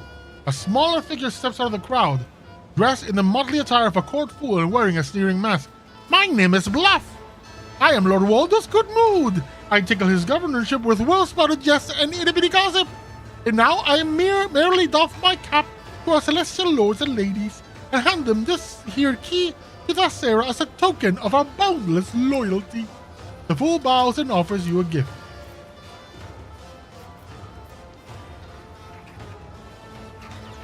This seems a bit weird. Like, the gesture straight up interrupts, brings the guy here. I'm just gonna go with the middle one. Your servants often interrupt their rules conversations without permission, Governor?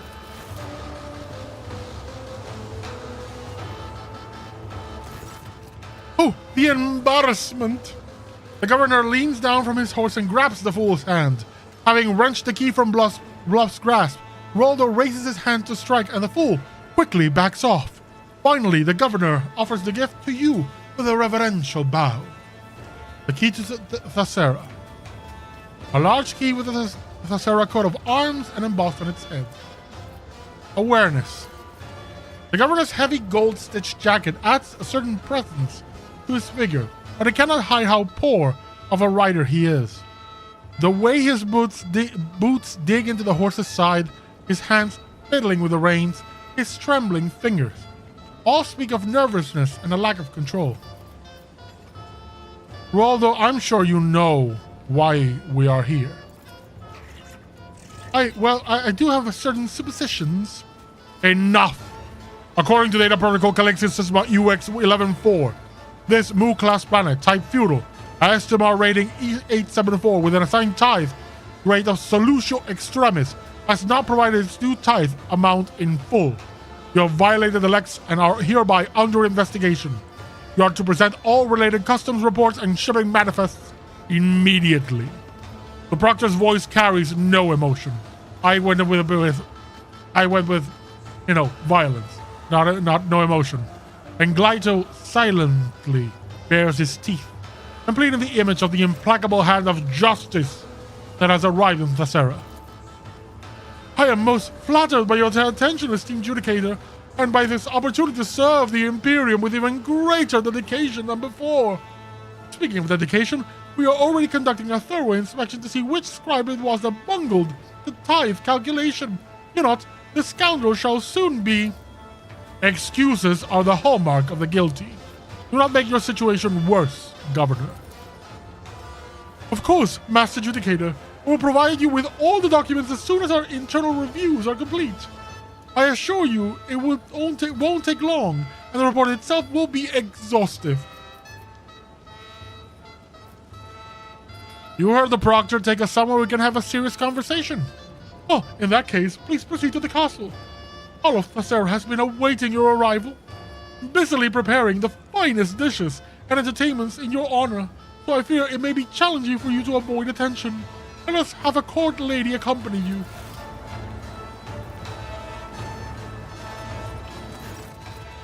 A thin woman emerges into the torchlight, looking at you with a mixture of fear and awe. Her diminutive figure is practically drowning in her velvet and silk dress, and a resplendent necklace of blue stone adorns her neck. Maeve, my celestial lord, at your service. Solomon leans closer and says in a lowered voice, based on my experience, I would say we have been assigned a spy under a pretense of generosity, but this is a good thing. We will use this young woman as our source of information about the world. For now, it would be wise to play along and question her thoroughly once we are away from prying eyes. Relax, Maeve. Just pretend you are giving a good friend a tour of the palace. A tour of the place. I'm afraid that is easier said than done, my celestial lord. It would be like trying to imagine a mighty sun as a tiny ember. I will do my best not to anger you by acting too nervous.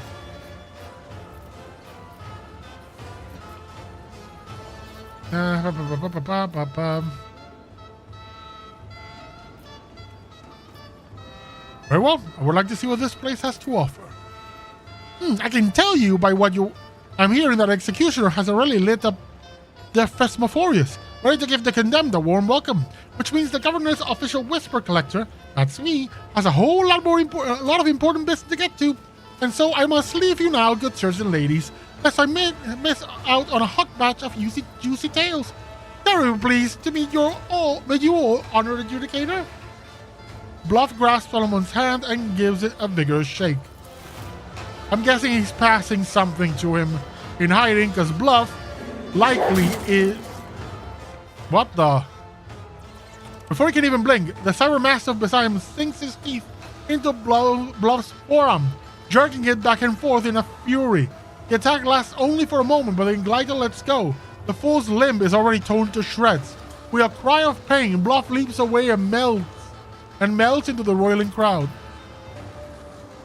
Solomon ruffles Glyto's neck and turns to you. Hero worlds are rarely known for their bureaucratic precision.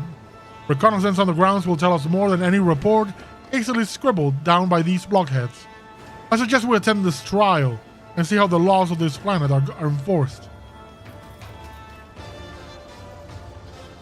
Let's go then. We must not miss the biggest local spectacle. It's not a question of preference, but of what might help the investigation. The execution will gather a crowd, and we in turn will gather information. That will prove useful, considering how eager everyone was to make their exit. So, Celestial Lord, your coming is a historic event for these people. Rest assured, the locals will be watching your every move, and a single word or careless gesture from you may well transform their lives on this underdeveloped world.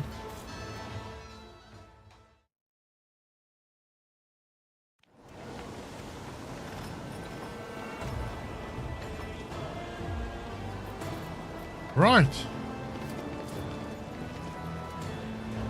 Where are we heading? Loot. Let's loot.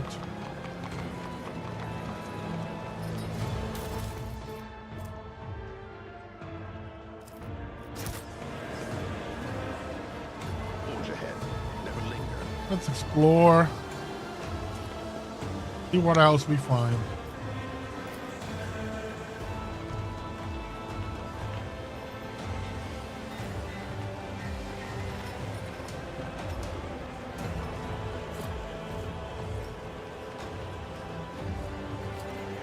Where are you going?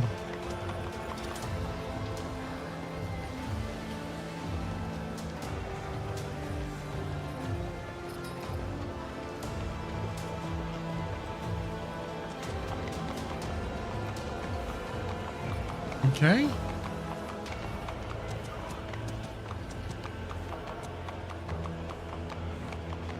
What is happening? Okay. Gray-haired nobleman. As you approach, the nobles bow gracefully. Their sewn-on faces are wrapped tightly around their skulls, and their eyes gleam with earnest subservience. One dares to address you. Oh, Celestial Lord, grace us with your regard. When my brother and I heard of your arrival, we immediately sought to surprise you with an exceptional gift. The ancient scrolls tell of a wonder, a mechanical sage by the name of Kogikor. It knows the answers to all questions, can make other machines do its bidding, and may even predict the future. My brother and I have borne many a hardship, but we managed to acquire this magic contraption for our much cherished guest. The box in front of you, presumably the Koji core they speak of, exudes a strong odor of ritual oils. Made of thin planks, it is covered in so many purity seals that it seems to be held together by them alone. A stack of flimsy rough paper lies atop it, and there is a mica panel with malachite buttons attached to the front. A thin slit is visible among the buttons. Abelard sighs heavily and leans over to you. Sometimes, when information reaches the more backwards worlds, it undergoes strange metamorphoses in the minds of unfortunate and regrettably parochial laypeople. Have mercy, Lord Captain. They probably have been trying to please you. After a chronoturn of heavy silence, Pascal finally intones, I am registering an act of imitation of sanctity. This cultural phenomenon is typical of underdeveloped tribes. I also anticipate the discovery of cave pictograms dedicated to the divine arrival of the more advanced units. Listen to the sounds coming from the box. There is a barely audible breathing coming from the box. Whoever is inside wants very much not to be noticed.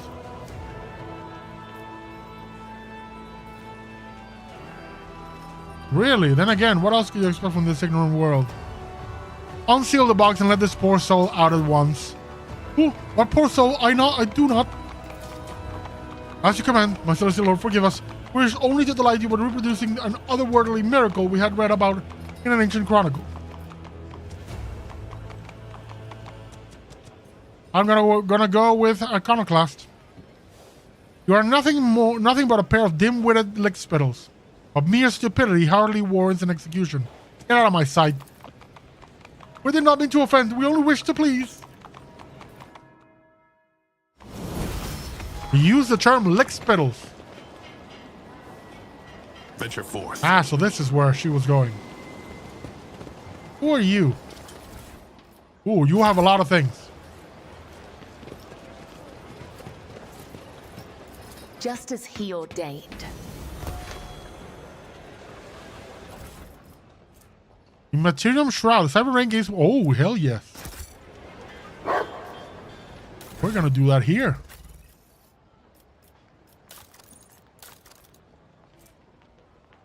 Cannot be equipped by a familiar. By a cyber raven.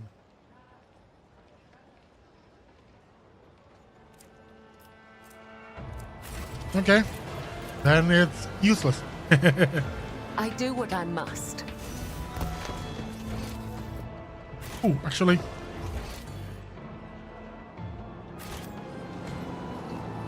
Come over here. I want to collect some goods. Jesus, where did you all go? Just imagine this crew running down the street. I see what others do not. It would be kind of terrifying. Check. And someone left explosives. Check this out. Damn. Easy. Assignment completed. Ebonite sword. Cyber eagle. Ebonite sword. Ooh, that's pretty cool. I think that one I can use on the actual Cyber Eagle. There it is. 10 perception deals 150% more damage.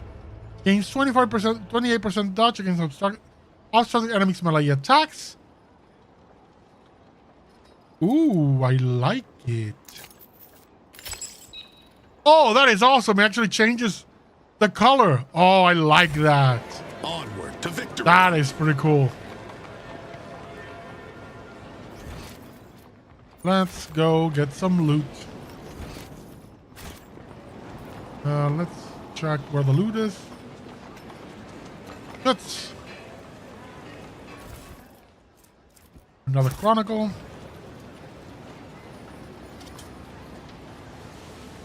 Where are we? There's something over here. Watch out. Oh, let's go fix the lift. Oh, and there's the loot.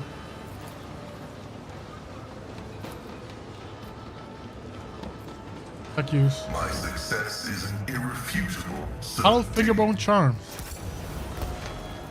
Okay, let's go now. This one.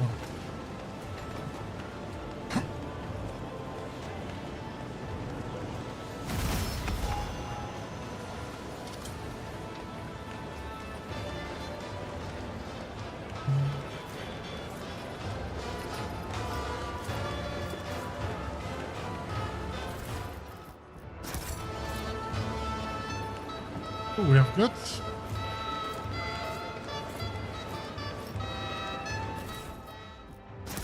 That looks a lot like the necklace the courtesan was using. Actually, let's do this one first. Just wait for Pascal to get there, so we can then use the lift to get everybody up.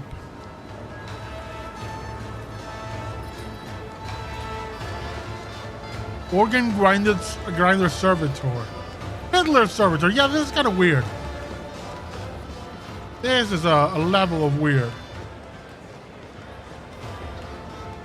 I love that the eagle gets there first and stays waiting like, bro, move it. Operation successful.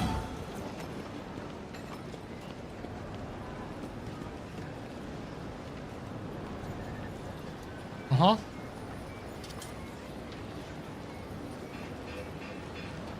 This is my bad.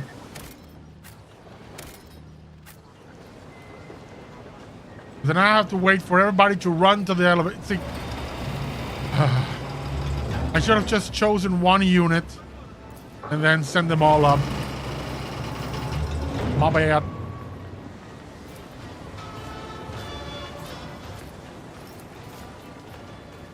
Thank yous. The machine gun grants me insight. Armor of Iron Will. Whenever they wear blocks and attack, all the adjacent creatures must pass a toughness resistance check or suffer one stack of perplexed. I think this will go to Abelard. Because I have him in the taunt everything and then parry and hit back. He's my clap back tank. Ew. I think we're about to enter a cutscene.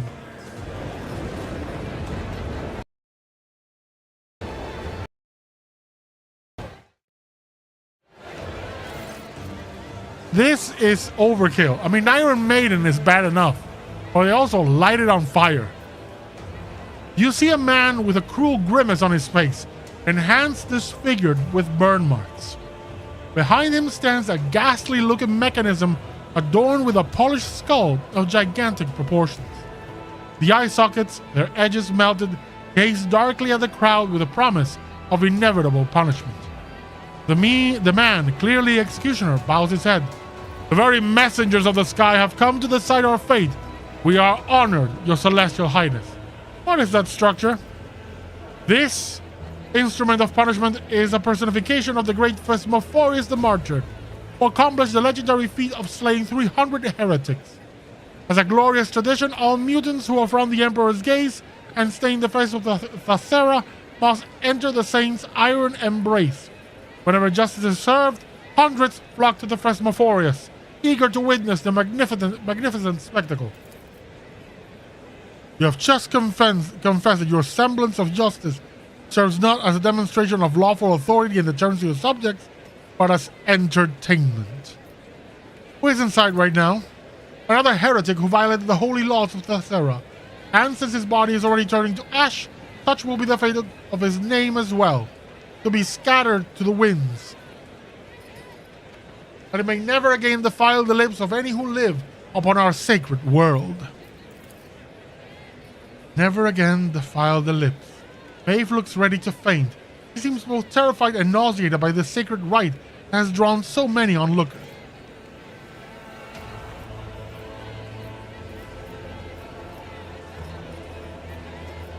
I hope that concludes the incendiary atrocities of the day. That was but one of the first bodies set to stoke the Phasmophorius. It is going to get a lot busier now.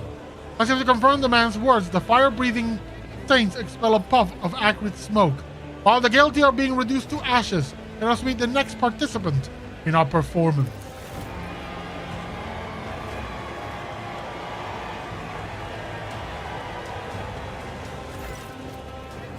Two people, or something resembling people, are pushed onto the stage.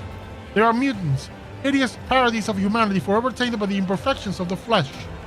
One of them is dressed in stained yet expensive clothes. The other wears the tattered uniform of the local guards.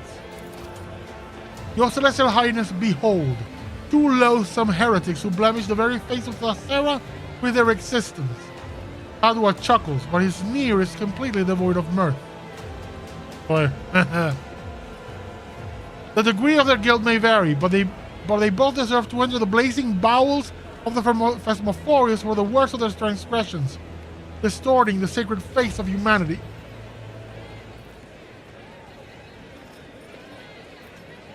Moment.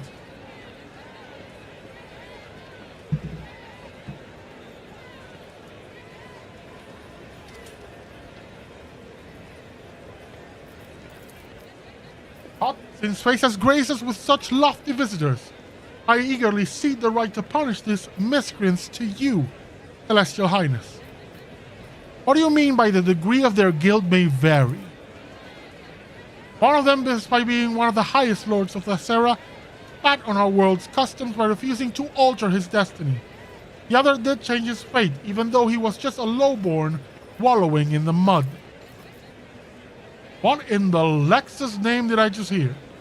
Solomon raises his voice slightly, indicating that the usually impassive arbitrator is profoundly indignant.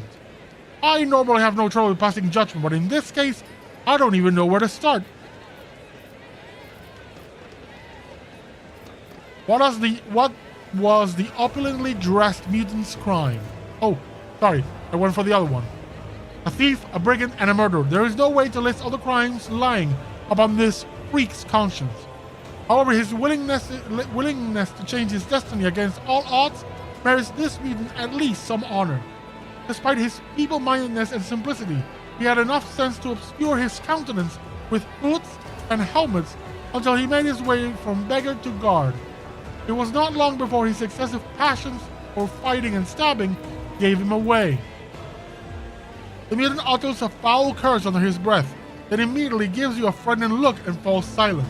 The mere sight of the Celestial Lord seems to instill a reverent awe in the common denizens of Thessera.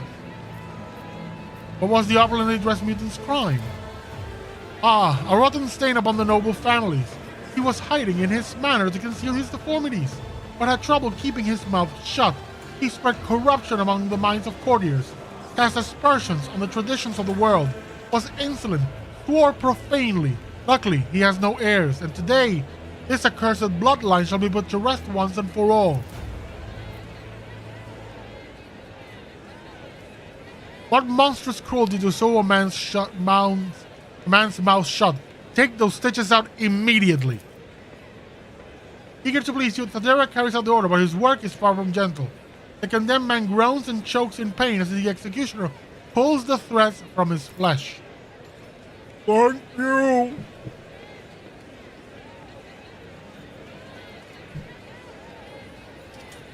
You praise the lowborn mutant for his thing, but despite the crimes, they are both mutants and have thereby violated his law. Yet when one finds a spark of nobility in an abject commoner, one cannot help but feel a grain of respect for them. This heretic may be of low birth, but he does not flout the values of Thessera the way the nobleman does, and thus honors our traditions and his will. Born into the rabble, he applied all his abilities and skills, defied the restraints placed upon him, and crushed those who stood in his path, all in order to forge a new destiny for himself. Forge a new destiny? Solomon repeats slowly, with an undertone of utter disbelief at what he is hearing. Even you, a degenerate, should know that man is bound to serve God Emperor's plan from birth, and that any attempt to change that is a violation of his will. I'm ready to announce my decision.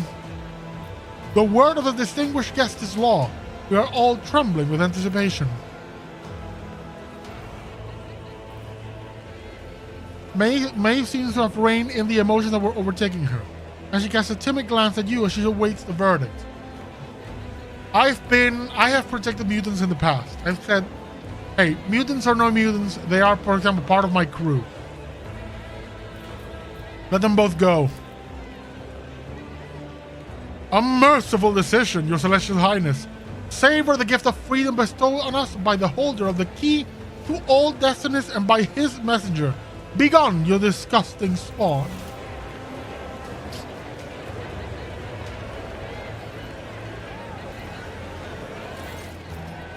Ooh, what clamor! I'll wager they heard that, the sound of the poor slaughterman's heart breaking all the way to the other end of Thessera. And now, my favorite word, next.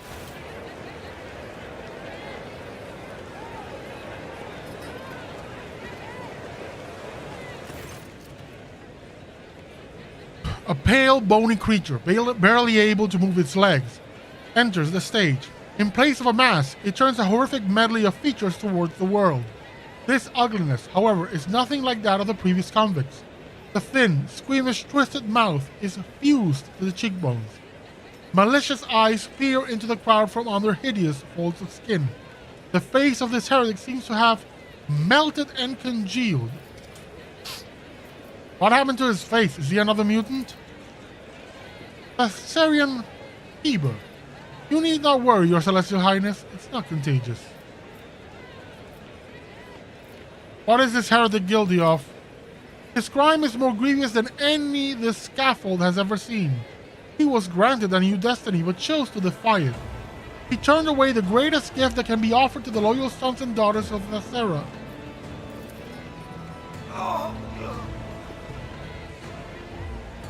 The wretched man's gaze drifts over the crowd until his piercing eyes meet yours.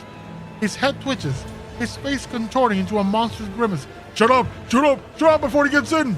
He whispers in a sudden frenzy. I won't give up! I won't give up! I won't! Oh, no, no, no, no! We didn't come here for you to stay quiet. Squeal now, and squeal louder! The crowd takes up the fool's outburst and begins demanding more screams. Kibela whispers without taking her eyes off the condemned man.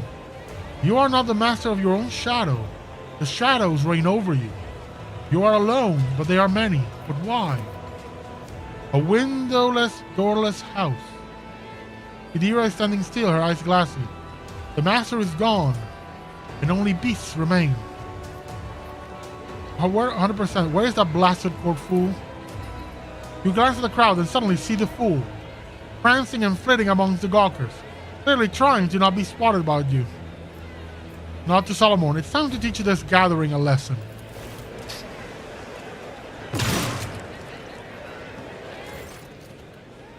Without uttering a word, the arbitrator draws his weapon. A shout rings out, and a deafening shriek rises from the throng of people. You catch sight of the badly wounded fool disappearing into the crowd. Maeve cries out in horror, immediately clasps her mouth with both hands, trying to lock her voice inside.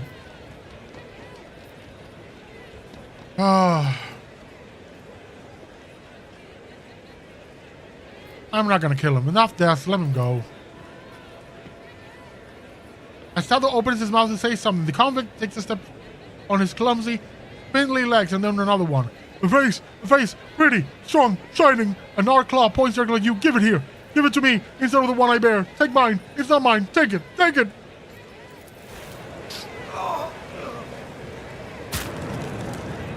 Ew. That's some warpy stuff. The man raises his crooked finger to his face and sinks his nail into his sagging flesh. Shrieking with what sounds like grief, like relief, he tears off a piece of his cheek, then another, and then one more. Falling to his knees, he frantically scratches his own eyes out, smearing blood and clear ichor across his face before collapsing dead on the platform. A sudden rumble draws your attention. Like a rock fall tumbling down a slope, the thudding of feet and mad screams overwhelm you. After a moment, you see the source of the commotion. A throng of mutants is charging straight at you.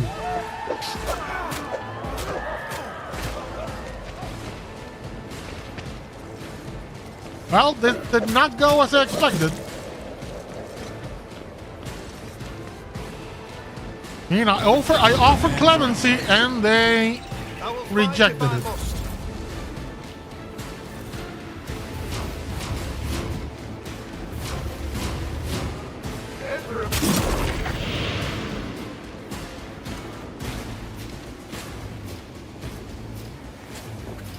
We've got a job to do, Glato.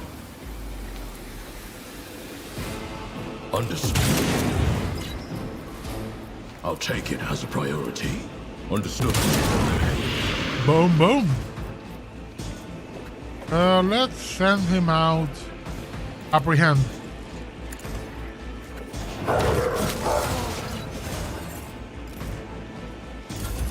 I'll do what it takes. Ooh, Solomon. I forgot to level him up. That might be the thing. Ibella, I am going to send her over here. I bring mercy and retribution. 1, The 2. shadows will see it done. Let's put her As here. the tenets demand. Trust And me, spin to win. the other side awaits. And I shall jumpy jump. not fail.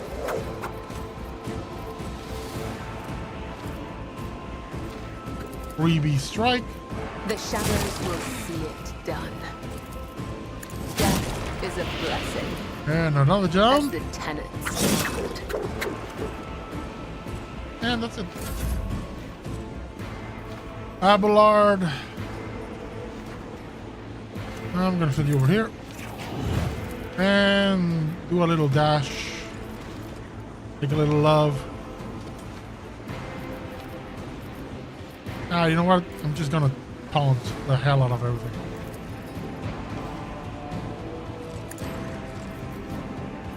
And then defensive stance and bulwark. And also an endure. Victory is imminent. I will not die in dishonor. Ooh, these mutants are blowing themselves up. I took care of this one. That's not good. To regroup. Okay. What to do, what to do, what to do. Let's go over here. What is this foreboding? And we target these. Yeah. Let's first do this. And this to trigger some Anything else? damage over time effects. And then kablooey. You're all burning. Now Rogus Tratus.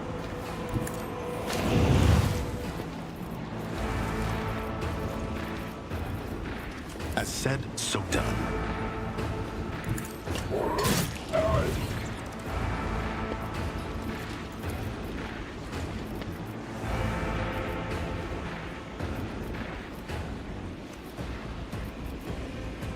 Now let's do this one.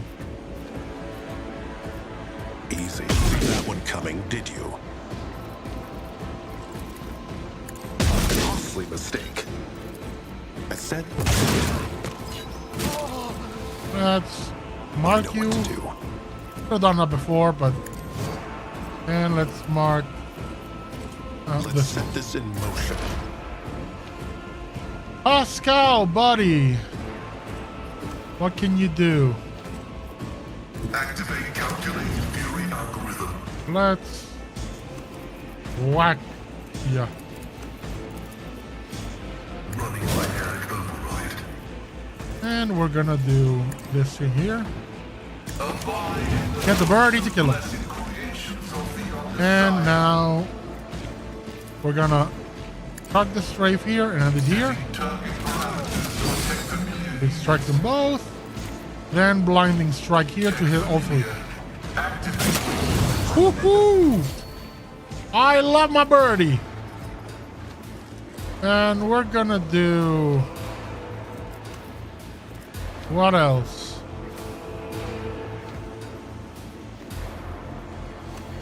Yeah, that's all for now.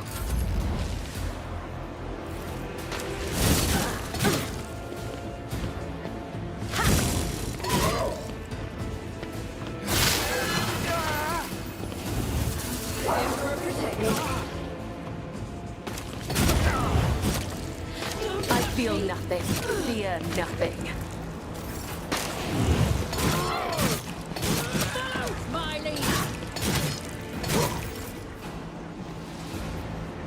Okay.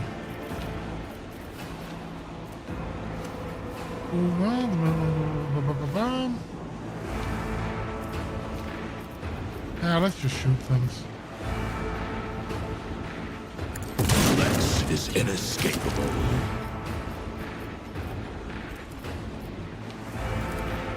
Apprehend.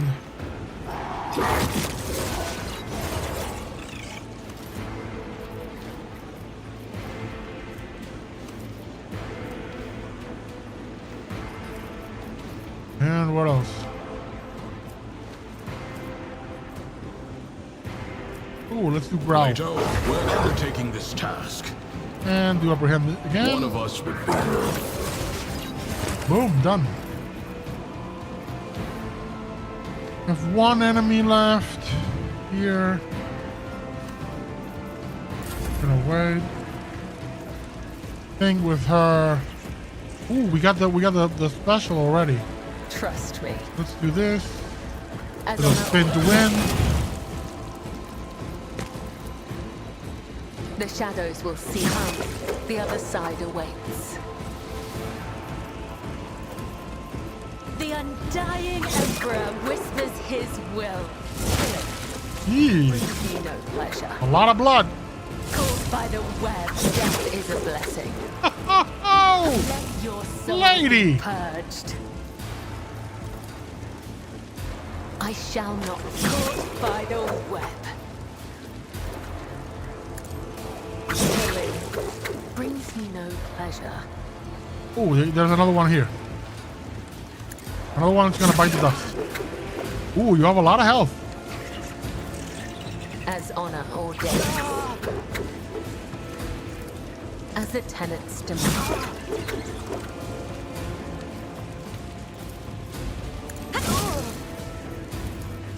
Trust me. I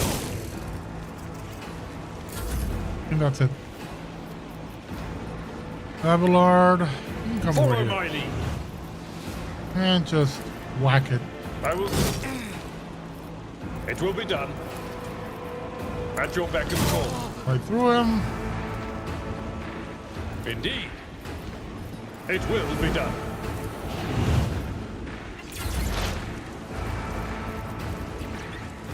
I'm gonna do the same thing. Now also expose weakness. And then here with an ignite. Anything. Goodbye. Cover me.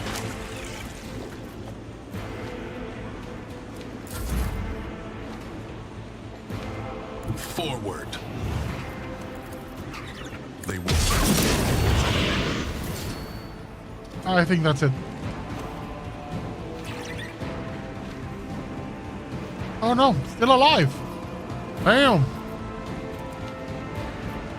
Easy.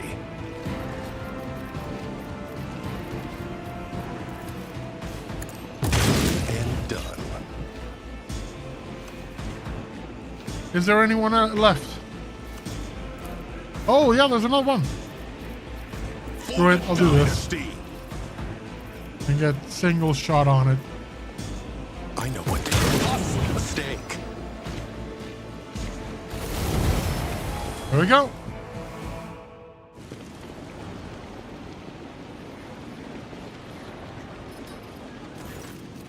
Your Celestial Highness, apologies for the my late arrival. I wasted a great deal of time in idle squabble, almost with an Ophir treasurer, as he was looking for the shipment chronicle. I only heard about the attack after it had already begun, and the elevator might as well not have been moving at all. It was so slow. The treasurer, the elevator, who are you going to blame next, Governor? Are you the ruler of this world or a casual onlooker? You will take measures immediately and restore order, or I will conclude that you are sabotaging the rogue trader's visit, either by intent or simply due to your ineptness. The governor babbles in fear. I never thought. He takes a deep breath. The culprits, of course, the culprits will face execution post-haste. My celestial lord. Survey the square. An oppressive silence hangs over the previously bustling plaza. The people are taking in the carnage, clearly avoiding looking at you, but still catching your every word. You notice Maeve standing nearby, gazing around her with horror in her eyes. Find those responsible and bring them to me. The condemned mutants broke loose and attacked the townsfolk. It has been a long, long time since anything like that happened.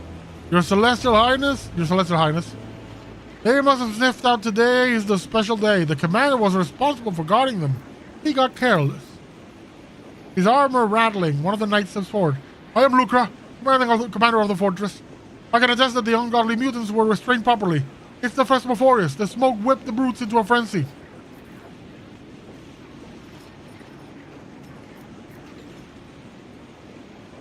I hate the governor. I pretty much hate everyone in this world now. Was either the commander or the executioner, is it? And I shall now make my decision. My celestial lord, I swear to my life that my knights and I did everything we could to keep you safe. Who could have foreseen that the Phasmophorius, after gorging itself on miscreants, would start driving the mutants mad with its smoke? Lies. The Phasmophorius does not taunt heretics. It fills them with terror. To shift the blame for your own failure onto a sacred weapon of justice is a heinous crime in and of itself.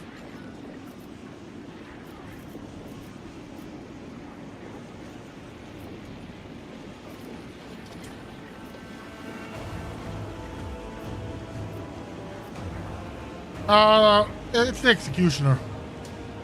Who was making fun of it. The executioner is to blame for what has transpired. Solomon enact the will of justice. There is no change in Solomon's expression as he performs the execution. Padua, the scourge, expires without making a sound. You are our savior today, your celestial highness, and in gratitude, please accept this personalized sword from my treasury. Fatebringer once decided the outcome of one of our feuds. It killed the rebel leader, and peace has reigned on the planet ever since. It's a crap weapon. Solomon, make a note of this attempt at bribery. I have no need of your gifts, Roldo. Done. Continue in this vein, Governor, and your punishment won't be long in coming. Emperor, for fun that I tried to bribe you, your celestial highness. I thought it never even occurred to me. Forgive me most graciously. The governor bows at your feet. Look at Maeve. Having dusted herself off and reassumed the proper bearing, Maeve stares off into space. Despite the shock, her lips are pressed together firmly, and her back is impeccably straight. It appears your celebration is over, Governor. Now, in the least, I will not let some beasts ruin everything we have worked so hard to prepare. I suggest we distance ourselves from this place and return to our corner of revelry and peace. By your leave, I will be waiting for you at the head table, Oh God, Emperor, give me strength. Following noisily, the governor hurriedly departs the scene of slaughter. It amazes me that the idiot just underpaid the tithe and did not somehow lose the whole planet as well.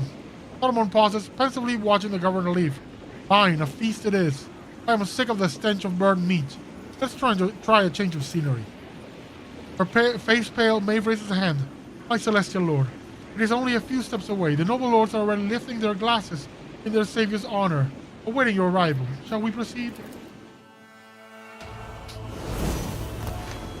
Do we have people to? Yeah, we have loot to pick up. Anything interesting? No. Crap. Feudal crap.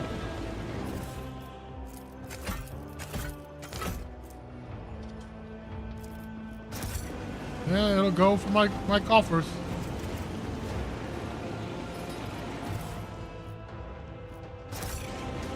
And the last ones. Ooh. There's something there. Ooh, a chest. Good boy, Glyto. Good boy. Oh, it's just another crabby shield. Oh, good. This explorator is blessed. Marching ahead. Multifunctionality.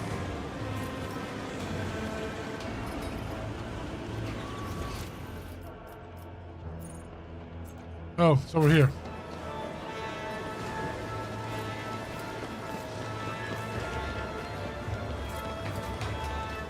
Kara.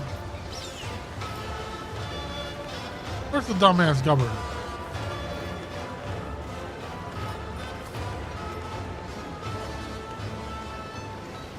Forge ahead. Never linger.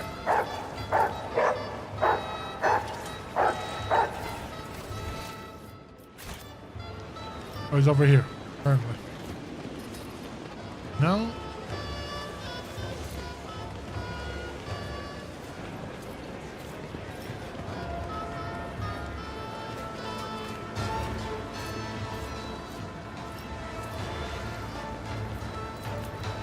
Oh no, there he is.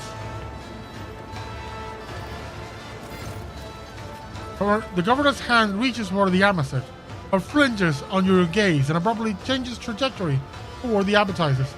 Today is a very nervous day, Your Celestial Highness. And while I feel nervous, I eat and drink and eat again. It's just the way I am, but Emperor, have mercy, the food today is to die for. Would you like to have some? I recommend you try the fried alcedont, whose horns were still goring my hunters just the other day.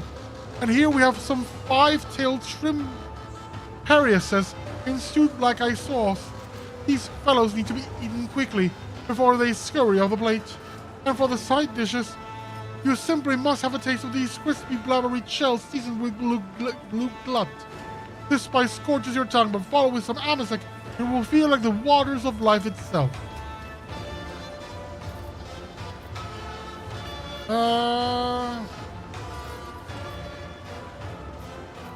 The only dish I want is called the Warp Dance Tithe, and I want it served to me this instant. The words cause the governor to sober up immediately. Everything is prepared, my lord. All records of deliveries and contributions. It truly is a tragedy that we will not get to enjoy our imposter hunt, an event that has been so assiduously prepared to delight the eyes and mind of your celestial highness, unless you reconsider, my lord. Well, Trader, once you have your fill of the governor, let me ask him a few questions. Salamorn, just get to it. If I can amuse the esteemed adjudicator with conversation, I will only be glad to. But of course, I always wanted to try my hand at casual small talk. Tell me of the Laceraxes, Governor. Such fascinating creatures. Where did you get them from? I cannot tell you off the top of my head. Are there not many planets that have Laceraxes? I received these beasts a long time ago as a gift. It is well known that Laceraxes can only be found on Janus. Can they? And I was sure they were a common beastie. I might have embarrassed myself there, but I would be glad to talk about something else. Do not judge me harshly. I'm just trying to get into the festive mood as best I can. We can certainly change the subject. I'd like to know that I find your youth extending face transplant procedure amazing. Does the Thera possess any other unique knowledge or items or over from your homeworld? What is that world called, by the way? My native Idex. Unfortunately, I have not introduced much from it beyond the art of changing faces. Or perhaps the Celestial Lord has taken a liking to some of Thera's original creations?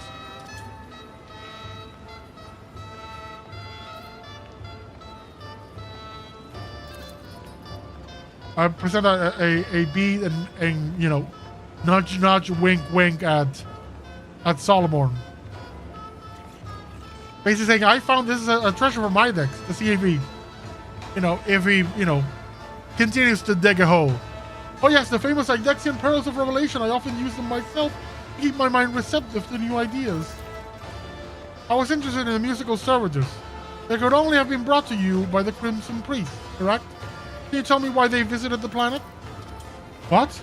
Asher Imperius wriggles free from the governor's fork and drops in his goblet. Yes, it was foreigners who delivered the mechanical musicians. I'm sure I have not mentioned them yet. I think they were red robes who arrived to celebrate the ascendance of a new governor. That's me. Waldo's wistful gaze follows Asher Imperius fleeing the table.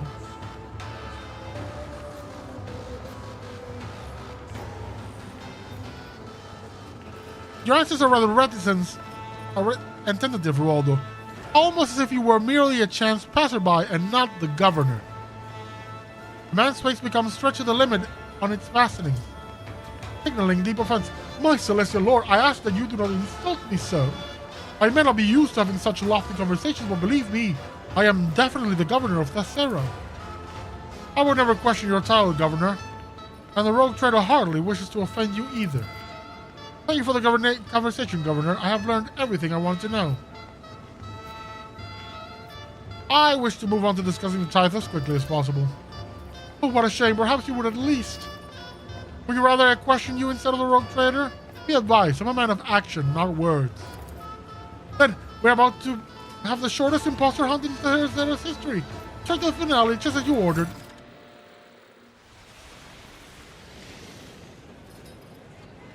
Oh, buddy.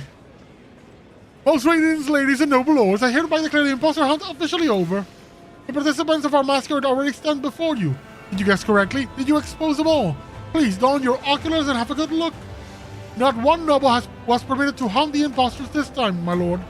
Still, knowing their penchant for such games, I do suspect they tried to make their guesses anyway, quietly among themselves. However, while most of us were indulging, I would even say wallowing, in the thrill of the imposter hunt, His Celestial Highness turned his lofty thoughts away from these motley diversions and towards duty. How can this be anything but a true victory of will over whim? Maeve, come and present our gift to our celestial guest. Your Celestial Highness, as an honored guest with Thessera, would you like to say a few words of guidance to our beautiful world? Wrathful Mask. The wear gains +10 coercion. The wear incoming melee damage is reduced by 10%. The attacker does not have melee superiority.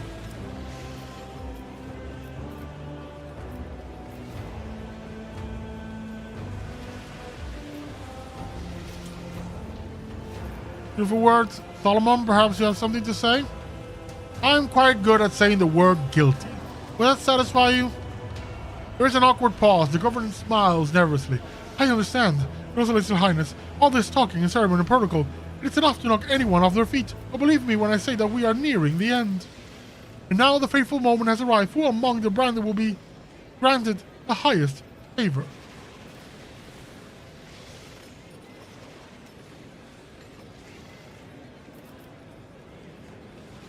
Are you mocking me, Rualdo? Not at all. No, well then, the governor quickly adjusts his dress. That is to say, the hour we've all been waiting for has come at last. Make the great feast begin. The cyber Lacerasic's lumens glow blood red. Before the condemned can even scream, the beasts pounce on their prey with hungry snarls. This feels almost like a Drukhari world. The people just torture. He tricks me! Gotta stop! I'm the master! Maeve, help! Maeve, I'm sorry.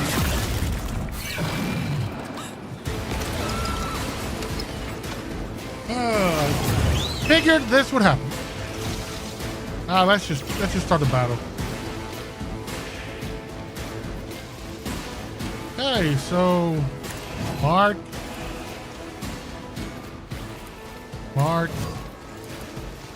the other one. So done. And I can't mark the last one. They won't expect This one. Also piercing shot. Free shot on this one. You clearly are outmatched. Richly adjudicated. No, let's do double shot. Let's contemplate your weakness.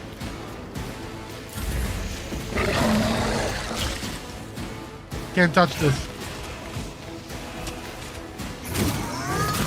Blade whispers Woohoo! your name.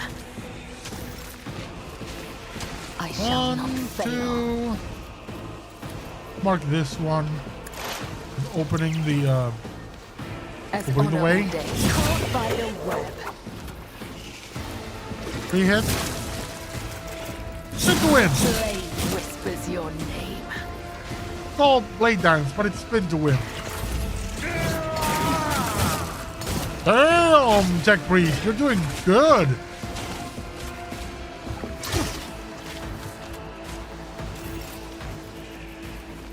Okay, my Seneschal, it's time to get ready to rumble. And we're gonna do that first by taunting the crap out of everybody. Then doing a brutal strike that hits everybody. And then defensive stance. And follow my lead. Back and call. Oh, and also brace for impact.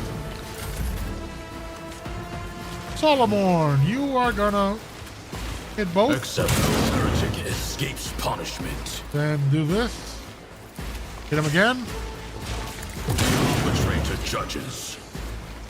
And no, let's use protect the rogue trader.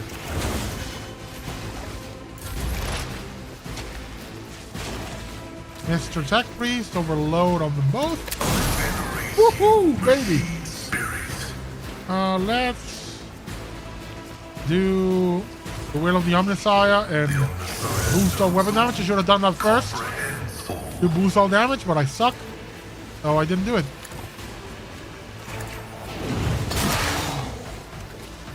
Reckless and soaring. Beautiful. And that's all.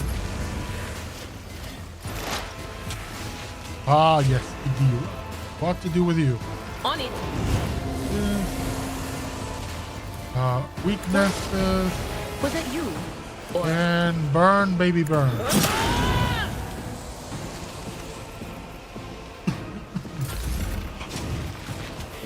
Now let's do a shot. I said. I know what to do.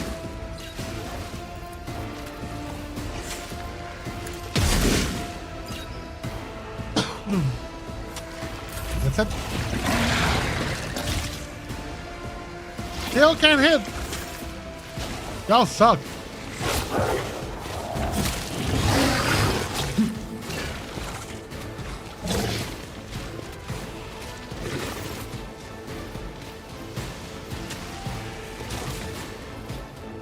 As the tenants demand.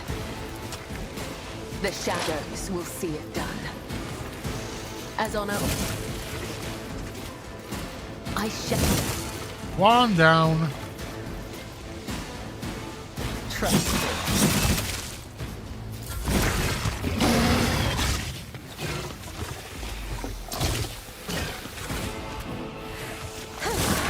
Gray hair, sure hand.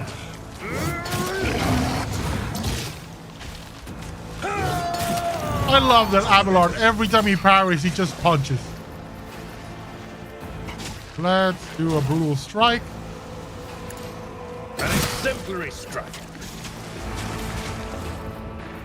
And do the same thing. I will do my duty. Great, let's do unyielding guard. Valancius. Ground. No, ground. Let's test our skills, Leto. Leto, we're undertaking this task.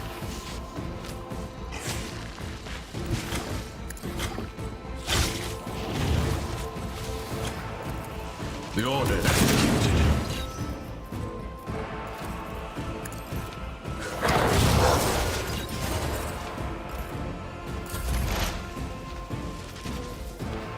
We're gonna do a strafe from here to here. Blessed creations of the Omnissiah.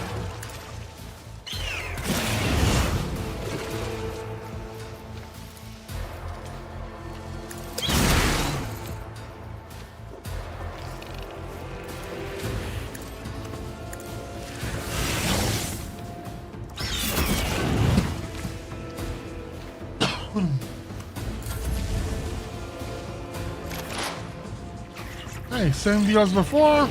anything is? More weaknesses. And then burn, baby, burn. Can I fall back now?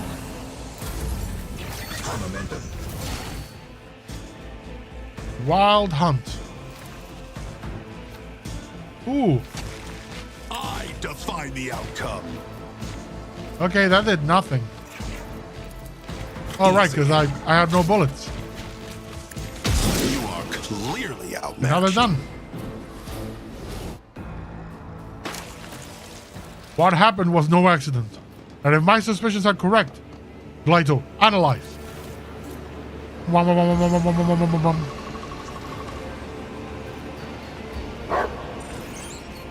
The dog's visor shimmers as it scans the skin with a mesh of rays. Finally, there is a metallic click and a descending hum of cooling servo motors. The Proctor's augmetics respond with a soft buzz. A data brand. The court fool put it on me when he shook my hand. Then the Laceractus attacked everyone who had been marked. However, the beasts were not at all eager to tear you apart, Rogue Trader. It appears you are wanted alive, but without my protection. O God Emperor, forgive and protect his soul. Forgive and protect. Waldo mentioned being branded before he died. Can you scan him too, Solomon? At his master's command, Glyto directs his scan rays at the dead man's severed hand, which was somehow avoided being reduced to shreds along with the rest of the body. The Cybermaster's cosmetics emit a warning signal. Waldo was branded too. He couldn't have known, or else he would have not have done himself like that. I assume this is likewise the work of that buffoon. The only question is whether he was acting on his own accord or at the behest of someone more important. Whose soul are you praying for, Maeve? My brother's, my lord. I had a feeling he wasn't acting himself lately. If I had known he had fallen in with the scoundrels, I would have found them and strangled them with my own hands. The court fool is your brother? Yes, my lord. We are lower nobility, and it is high honor for the governor's own court entertainer. What reason could your brother have to want to get an arbitrator's blood on his hands?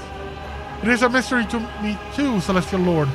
I think about it, and I can't even imagine why, but lately, it's like he's not been himself. He keeps muttering these awful rhymes out of blood and fate, and it's like he's waiting for something, and I just can't understand what. Waldo called your name before he died. I have no idea what's going on. I'm so confused. Maeve stares at Waldo's mold coat with unblinking eyes. Is this just a horrible nightmare? Could it be I'm just dreaming? For a second there I thought, no, I'm sorry, it's impossible. You thought what? I thought it was my brother calling my name, not Lord Waldo. But Dane wasn't there, meaning I just imagined it in my fright.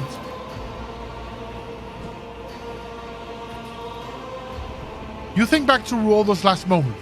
It is hard to tell for certain, but really did seem as though his voice had changed, that it sounded younger and less strained, as if he had cast off a mask.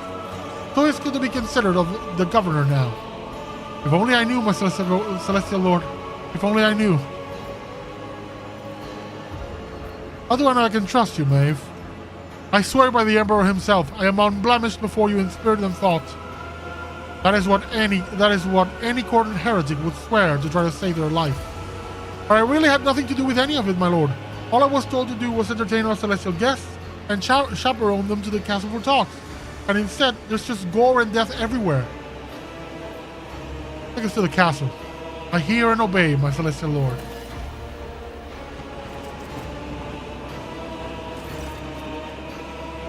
Please.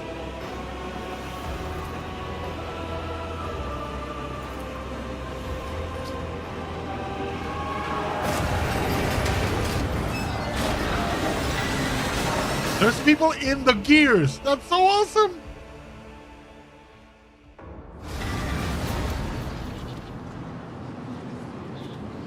Yeah, this is heresy.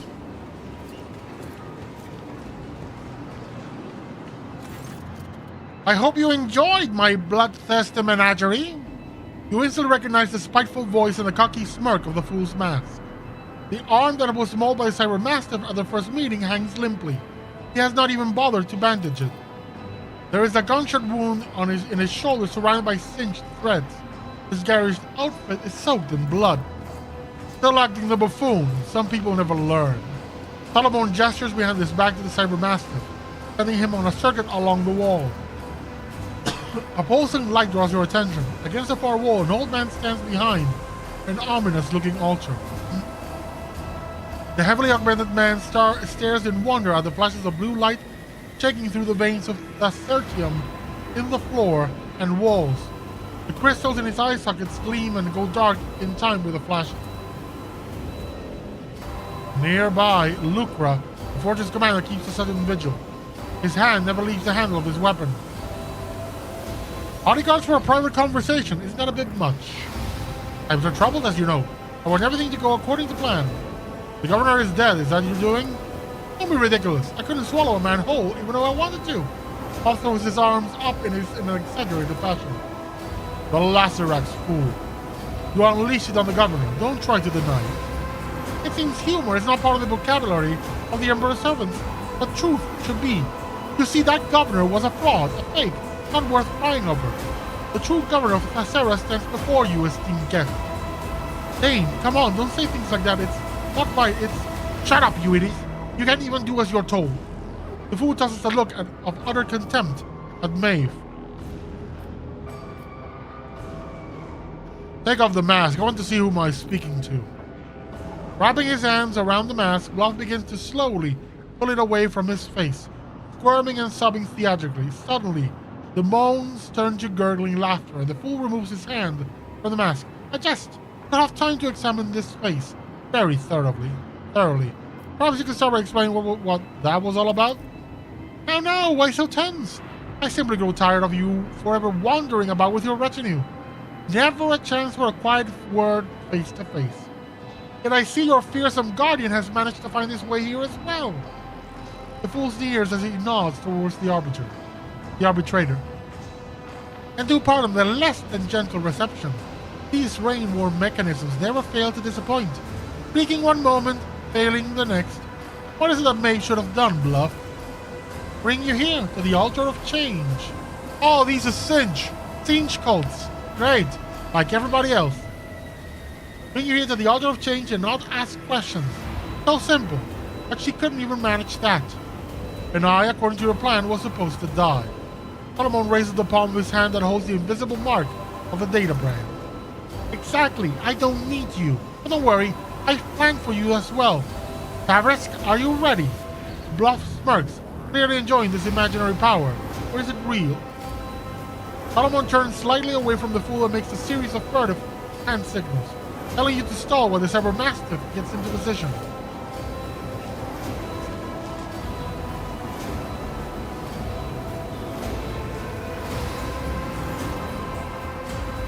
Tavris the Sculptor. The preparations are complete, my lord. Barely able to take his eyes off the dark altar, the sculptor hobbles towards the edge of the balcony. Thessera is not your home world, is that right? I see you've already found me out, eh? That's right. I was born and raised on Idex, the greatest world in all the Imperium. I'll never forget that mix of plasteel and ferrocrete, the glitter of proud spires, and the eternal humiliation of my appointment. Why were you sent to Thessera? To serve the Imperium faithfully and honestly. Why else? Our all-knowing administratum benefits if the feudal throne is occupied by someone with an intelligence level higher than a Groxus. A golden shove for all my diligent service on Idex. I packed my bags and came here to govern this backwater. What a joke. I suppose the irregularities with the tithe were part of your plan too? Oh yes, one small part of the grand design. To be precise, the first bait you had to take, which you did with commendable zeal. The concept was simple: disrupt the shipment and provoke a response. An ingenious trap that the RBTs walked right into. But fate granted me a special boon. You were caught in my net along with them, Octavia. You didn't trap anyone. You shot yourself in the foot. Only an idiot would think they could outmatch a rogue trader and a proctor together. The arbitrator gives you a subtle nod. The Cyber Mastiff is close enough for a decisive lunge. If you grovel before me, I'll be merciful and let Solomon finish you off quickly. You have overlooked one small detail. What detail? Talk, you bastard. Solomon raises his voice and takes a step toward Bluff, clearly trying to draw his attention. Lyto freezes, silently awaiting the signal to attack. Bluff ignores the arbitrator, his gaze fixed on Maeve, more specifically on the necklace on her chest. A lovely piece, isn't it? You see Solomon's hand signal out of the corner of your eye. Lyto leaps but does not reach the fool. The Psyker moves at the same time. A flash of light and everything goes dark.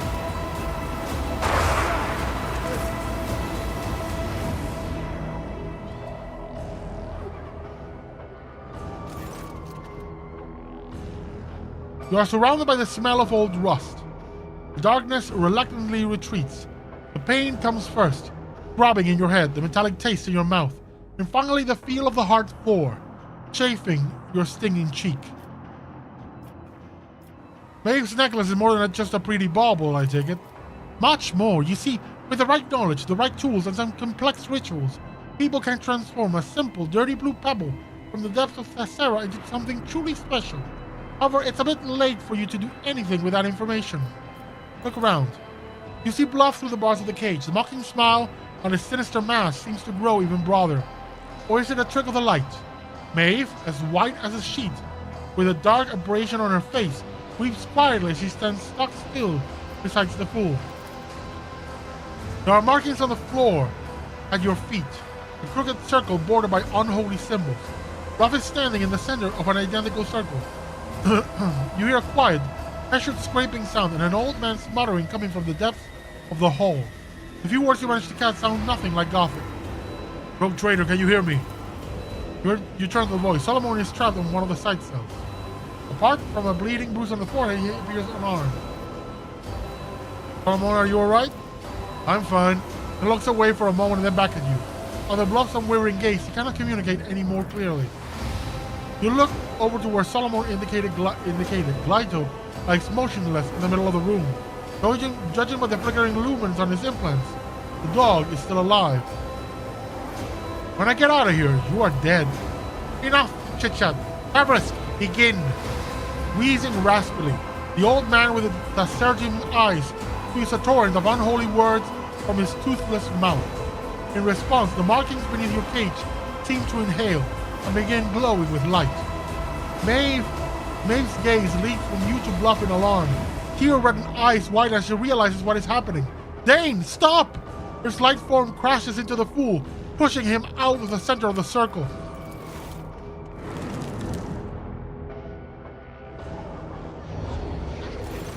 The world explodes into shards, suffused with a blinding light that burns out your eye sockets, incinerates the air in your lungs, and makes your heart shudder in your chest. And finally, darkness descends. Impenetrable and absolute, encompassing everything. It cradles you, dissolving everything that was once you, everything that once was. You are bobbing like a boat tossed upon the waves. Colors and sounds meld into a cacophony, stirring up nausea in this exhausted body. You blink, and the patches of color fall into place. Or do they?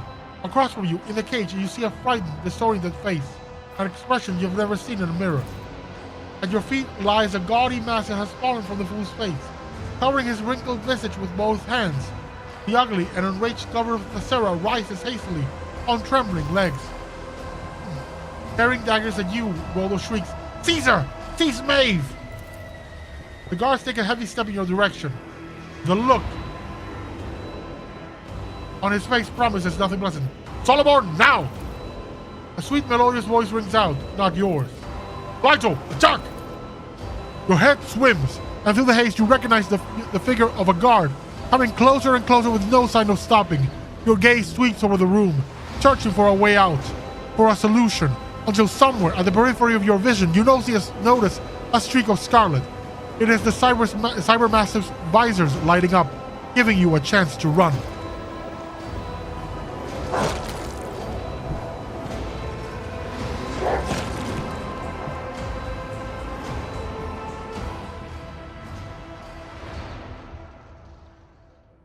We've been Freaky Friday'd.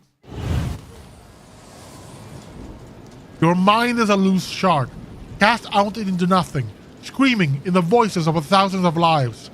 Are they your lives, or do they belong to another? The blood cracks branch out, biting into every scrap of disjointed thought, ravaging, hungering to shatter what little of your own self remains. A cry gurgles in the depths, a plea to make the torment stop and let you dissolve into unconsciousness. But something has sunk its claws into you, keeping you in place, fusing you back together piece by piece. Methodically and tortuously, it continues to skewer the shreds of your identity into a thread of existence in an attempt to outpace the all-consuming void. Your memories of the last several minutes are incoherent and painful. The flash of sorcery, the leap into the unknown, Solomon shouting something, yet gave Glyto an order. But what order was it? Any attempt you make to process what happened only pulls you deeper into unconsciousness. You are wrenched suddenly out of oblivion by a blunt, merciless bite. You try and breathe and hear your own ragged wheeze. Sight gradually returns to you, and an angry horse's head emerges from the mist. You are back. You are alive.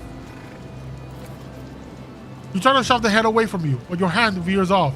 Your palm feels nothing, because the skin on them is just some unwieldy meat forcibly pulled onto your frame. Your fingers curl up on their own accord. Shout. Your shout is as thin as a death cry and unbearably shrill. Still, it is just strong enough to make the creature stop trying to bite you and back off. Memories that are not your own tearing to your side, replacing your thoughts. It occurs to you that someone else used to scare all the monsters away. A big brother, so funny and always smiling. With some effort, you manage to force his gentle face out of your head. Your muscles cramp in bitter agony. You could swear you hear the gnashing of bones and the wailing of stretched tendons. The reward for your suffering is a clumsy turn to one side, and then your strength leaves you once more. Rise to your feet. You sway as if from sickness, all your limbs feeling impossibly fragile. Scrawny legs, frail arms, these do not belong to you. This is a costume, and it is not yours.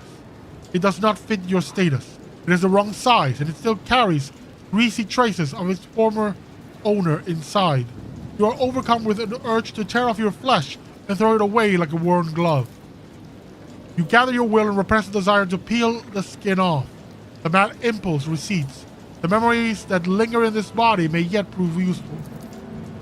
To complete the picture, you have no choice but to look into a nearby water trough at your reflection. You see familiar features. Some unnatural force has dragged you out of your body and into that of Maeve, Roldo's lady in waiting. Now that you have spent some time in this stable, you feel a little more accustomed to your new limbs. But where is your own mortal shell?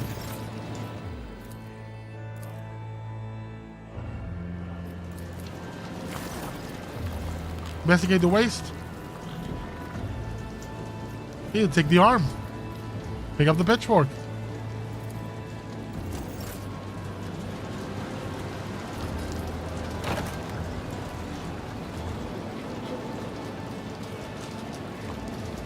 Oh, Glyto. The Cybermassive does not respond to nudges or commands. The lumens on its head are blinking with troubled agitation.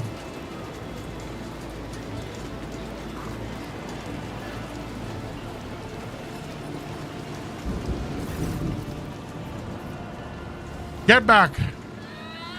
The ceiling on your voice frightens the animal, lets out a snarl and rushes off. It's gonna break through the door. Yeah! Snorting frantically, the horse hurtles towards the stable door and smashes straight through it. Let the horse loose, you little wench. I'll skin you alive. Call for help. You take a deep breath and scream as loud as you can. Your voice rings pitifully. This cry may be your last. You see your new reflection in the blade of the cleaver. There is no way out.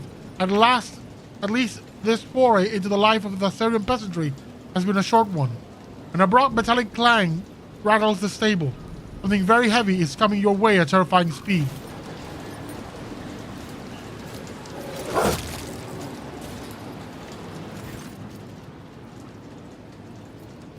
Glyto did his job. Good boy, Glyto. You notice a dent in one of the Cybermastive's implants. He has taken a beating. It is hard to say whether he received the injury at the time of your capture or during his escape from the castle. Glyto stares at you for a while, then barks and turns to scan the area. He is clearly awaiting for orders. The Cybermastiff listens only to its Arbites master. The fact that Glyto is here means that Solomon has ordered him to follow you through the trapdoor. The arbitrator must have adjusted Glyto's priorities to have him guard you.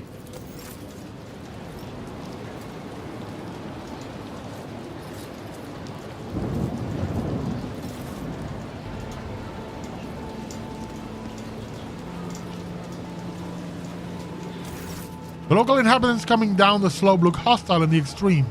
The vilest of them is missing an eye, but he makes sure to keep his remaining one fixed on you. Hey, puppet, where you get that dress? You know my bride-to-be would love to wear a dress like that on her wedding day. Would you lend it to her? Of course I'll lend it to you, right after I flay you where you stand, scum. Something in your gaze causes the bandit's smiles to disappear. One of them whispers something to the leader. The one-eyed man clicks his tongue to mask his trepidation. Grox something. Off with you. Putting down Palace Breath is more mess than it's worth. Bandits as you pass, having seemingly lost all interest in you. A good threat is good.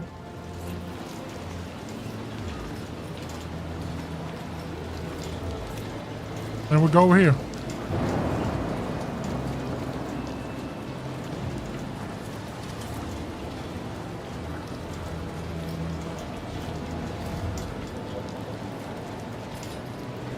We need to find a way of doing things. Awesome. You're a boy, Glyto.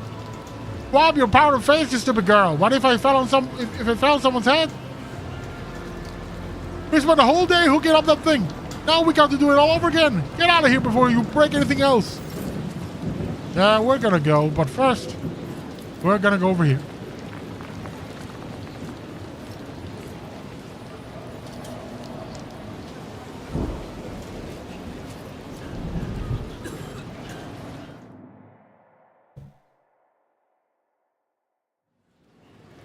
Whew.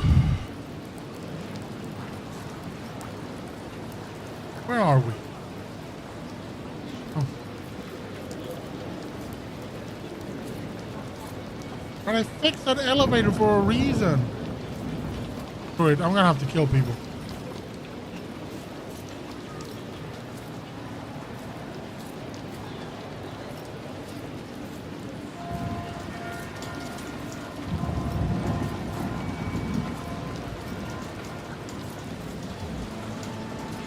Okay, so where do we go?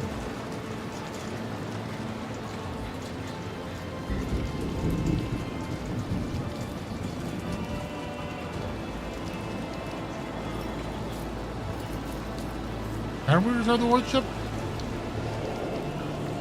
Yeah, they're not gonna let us. Can we talk to the boyfriend at all?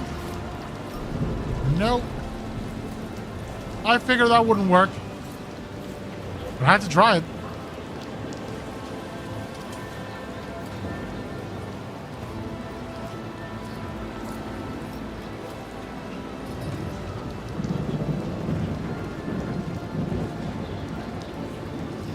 I do wonder what the right path is.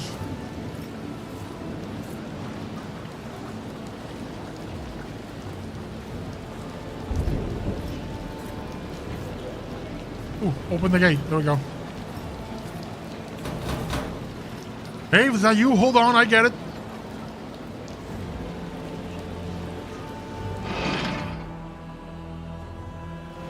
Here, come in. Fortunately, we have got friends in all places. I would just need to find the retinue. Never thought a thing like this would happen in my time. A new celestial lord has read us a visit. They say he descended from the sky on a great bird of iron that stepped out of its belly, clad in golden armor. Any who saw him were blinded by the splendor. That's his anointed for you. Rubbish. I heard that tale before, and only an idiot would believe it. He's a nobleman like any other, just a more important one. Treats everyone like dirt and pushes people around worse than any of our own nobles do. That's the way it is, isn't it? It's the God Emperor's will that their place be at the top and ours in the dust. It's how the world works. Next thing you know, the Celestial Lord will make this place his own. I wish it was like you said, but something tells me bad things are coming now that he's here. I heard the new Celestial Lord. Wait, look at that Smite over there. She served the Celestial Lord herself. She can tell us about it. Hey, Maeve. Move along, there is nothing to tell. Hey, hold on, your father was of common stock himself. Maeve, even if it did rise to the ranks at court. I heard of Bluff, when Bluff, the court fool, handed him the key to the Thera. The Celestial Lord didn't so much as touch the gift. He ordered a servant to take it. He shuns the rabble, same as any nobleman would. That was what happened, wasn't it, Maeve? Hey, isn't that the Celestial Lord himself over there? We were recalling fear and cast anxious glances about them. You make use of the confusion to sneak away. Look, behind you. That worked. That somehow worked.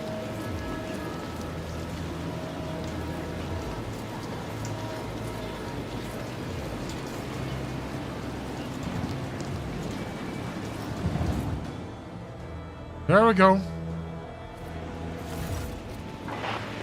The Vox in the companion's hand is speaking in your own voice.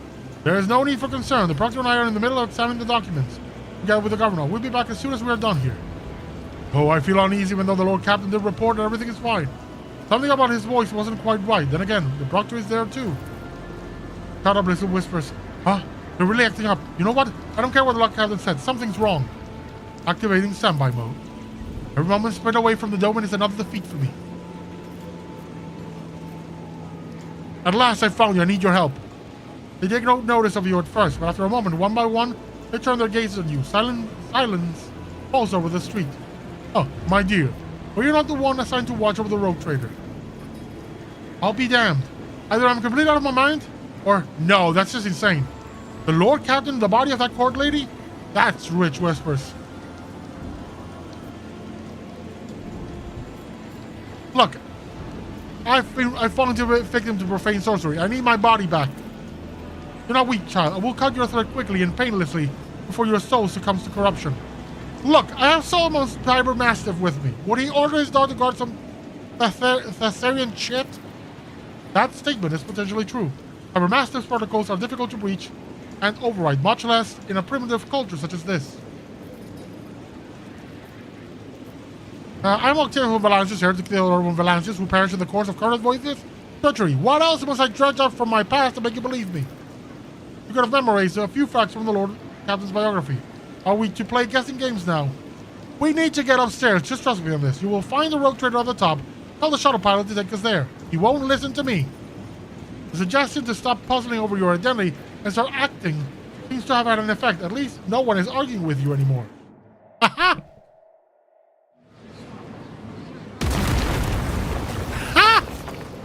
That's an entrance. When the dust clears, you see the familiar hall. From the shadows, the jester's eyes spark with malice as they meet yours. Behind them stands the cage in which you, or rather your body, is sitting. Your face is awash with tears. Your lip is split and a box lies next to you. In another cage to the side stands Solomon, glaring through the bars of the true governor of Thessera. Upon seeing you and Glyto, the proctor straightens. It seems he was just waiting for your return. Without taking his intent gaze off you, he gives you a slow nod. He is ready to fight. But how did you... The elevator. Damn it, why did you have to make all this commotion? Why couldn't you just sit in a cage, out of the way, and wait for the ritual to be completed? Tarisk, move! The ritual is nearly complete. The altar of change is ready to irrevocably switch the threads of fate.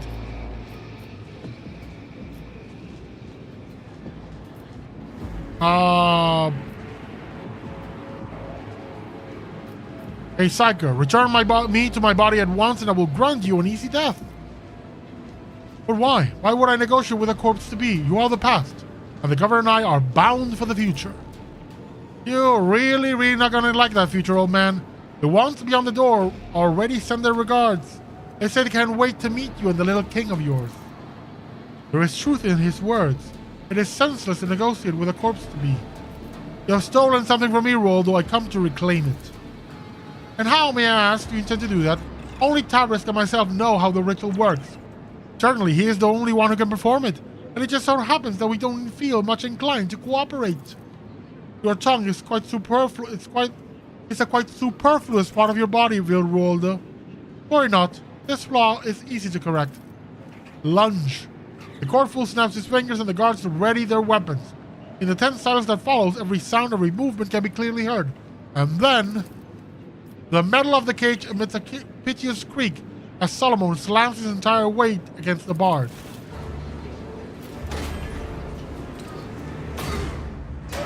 Damn! Dutch Drek to the rescue!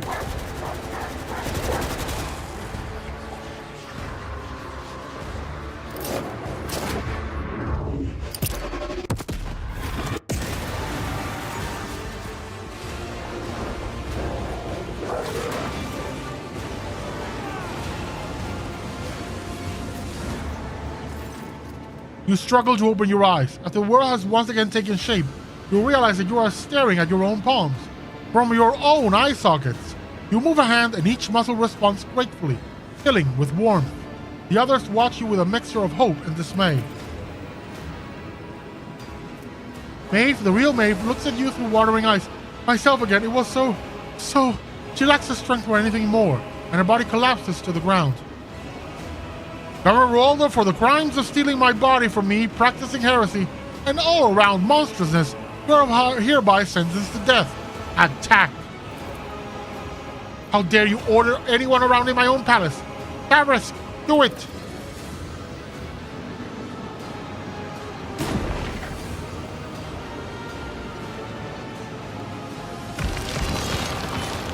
Ew. Your execution is assured. Surrender to the dark powers! Pain and duty go hand in hand. Why did I not? We're just gonna slam into the main dude. My passion has failed me. Palamorn, get over here. Mark the target. Understood. Heretic escapes punishment. Glyto, One of us. would be apprehend. enough.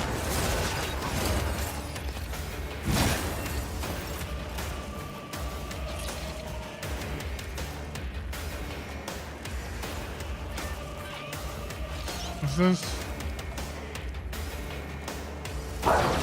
Now stand by, fight on your own. And The then order we're gonna is go do clear. this and hit it again. The arbitrator judges.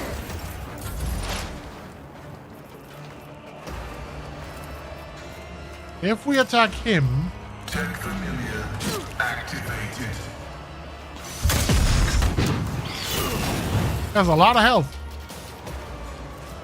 But if we attack him, Setting target parameters for tech familiar. The order is contrary to dogmatic protocols. let's do machine spirit banishment. No, let's that's all.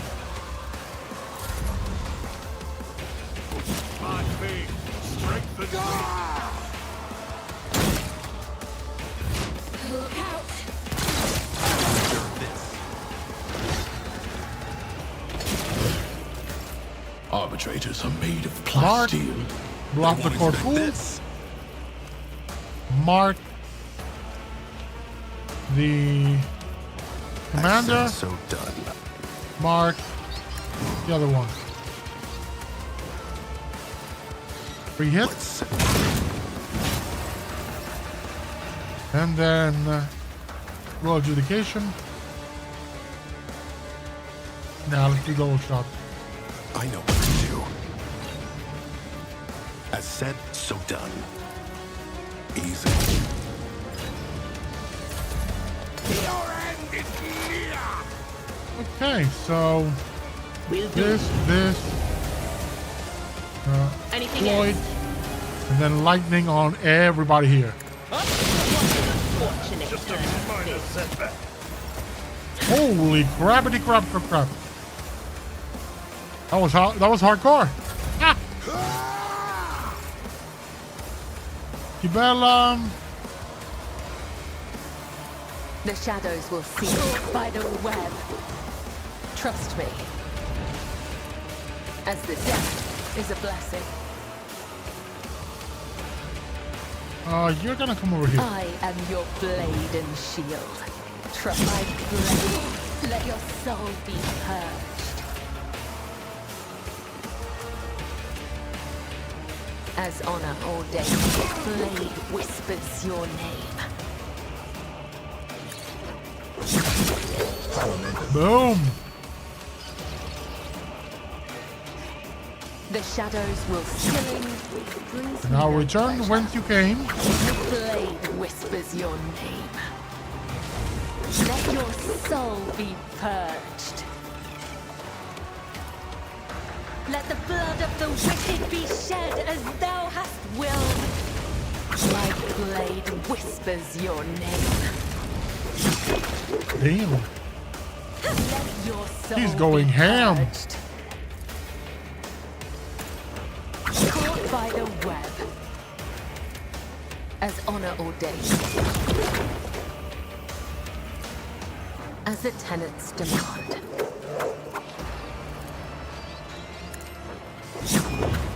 We got one more? Oh, that's all. Did always want to be a martyr. That's fine. My ears are ringing. Target eliminated.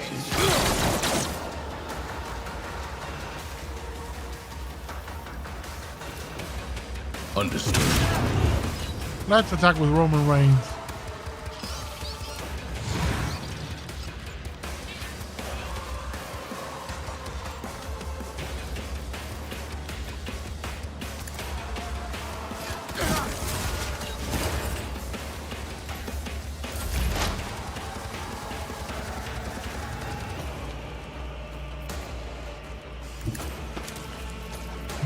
Do a bit of a cannon blast here. Successfully terminated. And now. Abide in the host of blessed creations of the undesired.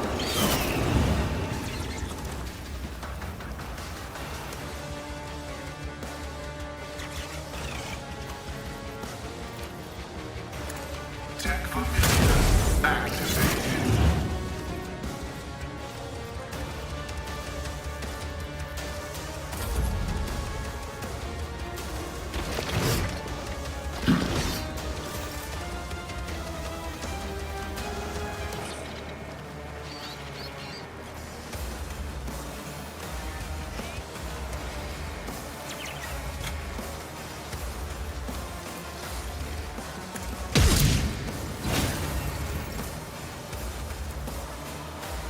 I know what to do.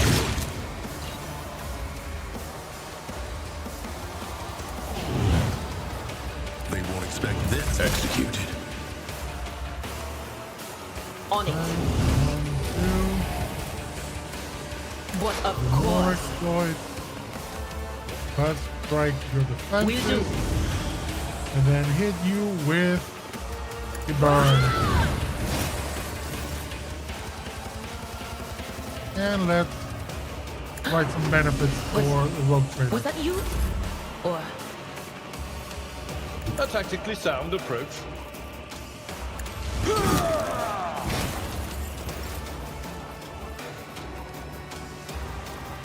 It will be done. Victory is imminent.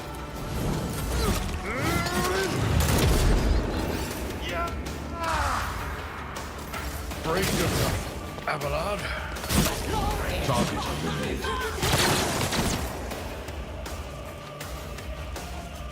Hey, Solomon. I'll take it as a priority.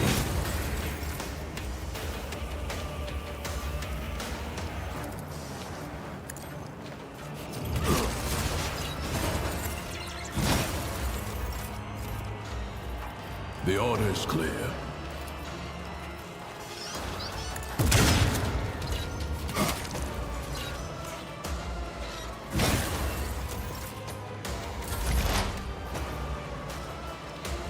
Explorers know one route forward.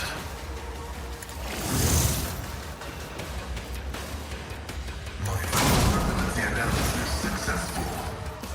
That's from the eagle. Abide in the host of blessed creations of the I think the undesired. moment he dies, what I'm banking on, because there are tethers from him to all the other creations, I'm banking on the fact that if I kill him, everything else will fall. That is my hope at the very least.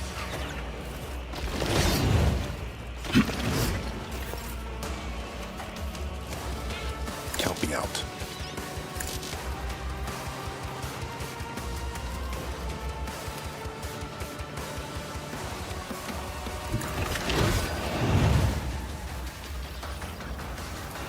Let's see that one coming, did you?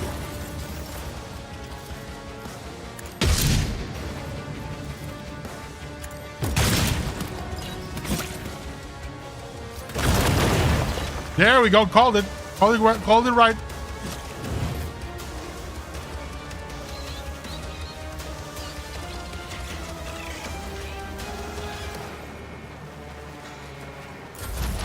High momentum. none will stand against me. Will do. Farewell. Pain resonance finally paid off.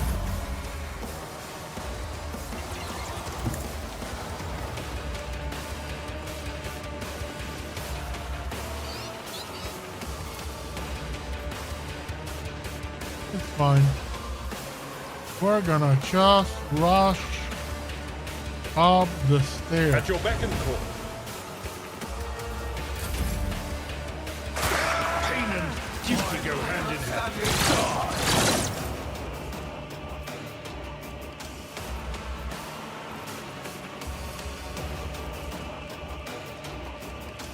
Hold the formation. Can't do anything to them. But I can strafe from here to here and have the eagle take care of them. Such a good boy.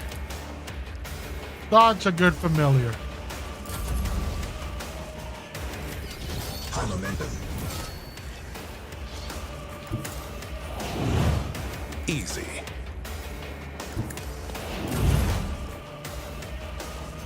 There is movement in It's the almost Imperium. done. Indeed. Grey hair. Sure hair. Daring reach. At your... An exemplary strike. Whack-a-mole. Victor wants you a target. High momentum.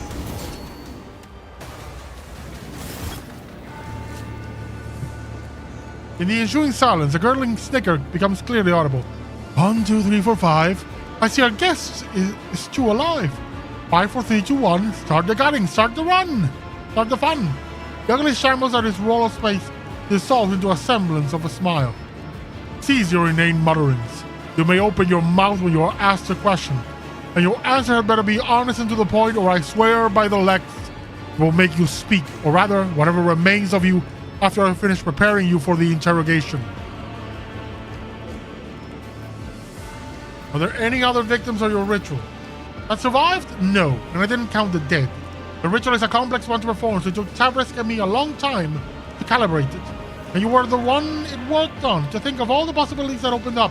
Using the Altar of Change, I could have worked my way up to the Lord of Terra. What are you talking about? The very suggestion. You sick degenerate. As my father used to say, if you've come a long way, keep going. I'm a dead man as it is, so I might as well dream a little. What was the point of the whole masquerade with a fake governor? A governor attracts too much attention, and I wanted my hands to stay untied. I offered my court fool a fair bargain. He would become me, ruling the planet, living the good life, getting whatever he wanted, while I would be out there flying toward the stars. We traded faces, clothes, and lives. And because I had gotten the local nobles into the habit of throwing other people's mugs onto their heads, the switch went unnoticed. But the switch was only the first part of the deal. Naturally, I didn't mention the second part, the removal of witnesses. If someone is going to turn against you the moment there's a knife at his beloved sister's throat, you can't afford to keep him alive. Assertion, what are its properties? This wretched little world held nothing worthy of attention, save for Assertium. When I started having dreams about it and about the changing bodies, I thought I was going insane, and I shared this with my sculptor, the now late Tavrisk. He helped me to understand the essence of the mineral. Experiments and studies followed, mostly carried out by Tavrisk. I don't have his gift, but oh, the things I could do if I were a sorcerer. In the end, he realized the Assertium was a potent psi focus. After 1,000 curse attempts and a combination of powers, energies, and sacrificial victims, Tavrisk managed to create his finest sculpture from it, the Altar of Change, a magnificent artifact, a door to eternity. No more limitations imposed by our mortal bodies, no ailments, no injuries. If your flesh is worn, just swap it for new flesh. Don't like your lot in life, choose from 1,000 others. No longer just a dream, but its most perfect realization, immortality in stone. What? Oh yes, I know it's not an option. I've got my own life to live out somehow. Why would I want to take on another? I want to talk about your plan. What's your goal here, Waldo? The plan was simple and elegant. As Sarah starts underpaying its tithe, the RBTs swallow the bait and send their messengers here. Then when I spring my trap, I change the body of the arbitrator or proctor who lands here, hack up the altar, board the RBT's ship, and wave goodbye to this ball of dirt swinging in the void. A rogue trader would have been even better, but greed has a way of spoiling a good game of regicide. The plan has not changed, Will Roldo. The Undying One has whispered your name, and the execution of his will is nigh. Of course, this game involves one key piece, the embodiment of freedom of choice, my magnificent altar. How much accumulated potential and from years of experimentation. It is damaged, but it still beckons, waiting to be used. Waldo looks you in the eye with a caustic smile. I advise you to keep it safe. Who knows how many thousands of lives it will claim if something happens to it, unleashing all that power. I've learned all I needed to know. You may execute the heretic, Solomon. Since you're done, although you have committed unthinkable heresy, I refuse to acknowledge you as a human being or read your verdict as benefiting a criminal. You are a stain on Thasera's history, and it is time to wipe you from it. Although he executes the governor quickly, you see a fleeting expression of absolute disgust, perhaps even hatred, pass over the proctor's face. Baglug. Maeve opens her eyes and immediately jumps to her feet at the sight of the bloody corpse. She clenches her hands to her chest, and her eyes will up. He was not your brother, Maeve. The young man nods meekly, and a single tear runs down her cheek. Her voice is hollow when she speaks. You're right. He was the one who doomed him. Found anything, Solomon? Yes, the data slate with the shipment chronicled that they spent so much time vainly searching for. According to the records, the tithe bearer is 1 Terran decade, and the quota prescribed is 1,000 cargo units. The governor withheld 100 units from each of the 5 most recent shipments. That means this world has no actual difficulty regularly supplying its tribute. They consider the matter settled.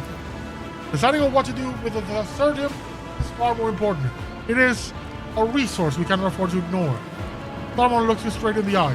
I propose destroying all the Thasserdium that is already mined, as well as its deposit. The probability that the material itself is a sort of corruption is too high. It will take years of research by the Adeptus Terra Telepathica to prove it is safe for the souls of the Sanctioned. Years that the Coronas does not have, even if the local adept has funds to spare. Allowing an abomination like that to exist is against the Lex. As for assessing the degree of Thasera's corruption and deciding its fate, the law prescribes leaving this to the judgment of the world's owners. That is, the Administratum. Master Killjoy, a Psi Focus is just a rock without a will of its own, a tool. Like you. So what if some lunatic wants to use it for the range ends? It can just as equally serve a good purpose. Dare I remind you, Lord Captain, that no one besides you has any knowledge of this mineral's properties. If it is left here, no one will find out. What a crafty way to paint me as a mindless henchman. Let me also remind you that I report directly to the Marshal, and my reports are thorough.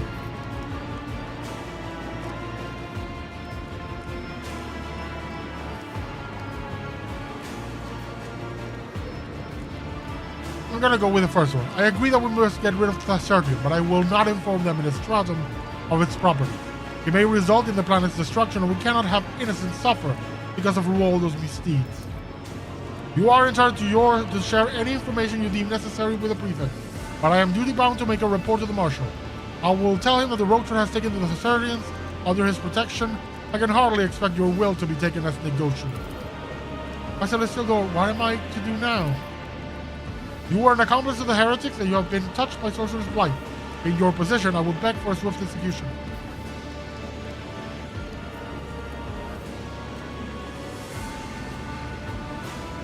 Thasera needs a new governor, one we can trust. Please not me, anyone but me. Who would listen to a curt upstart who used to be chamber pot maid?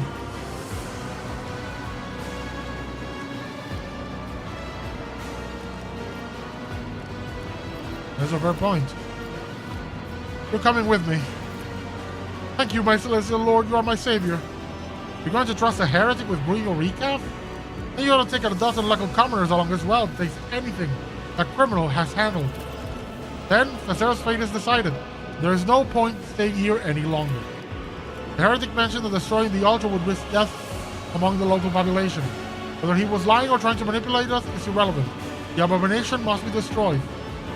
As for any casualties, the Emperor will know his own. Yeah, it's gotta go.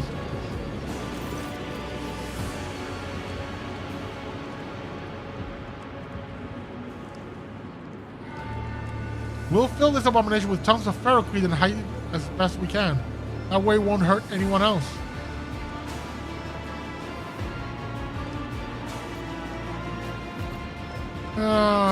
I keep to Iconoclast. I do want to destroy it. It should be destroyed, but there is a chance that blowing it up will kill everybody on the planet. The strange ringing stops, leaving behind an unpleasant echo in your ears. Your head must still be suffering from the effects of moving between bodies. Lord Captain, do you read? The shuttle pilot reported a rescue operation, and forces are on their way. What is your status? Are you alive? Come in. I've had a very difficult day, Victus. Get me out of this blasted hole. Copy, Lord Captain. A moment of ringing silence and then 1,000 shards pierce your mind. A familiar voice coils around your thoughts, drowning them out. Are you leaving without even conversing with me, child?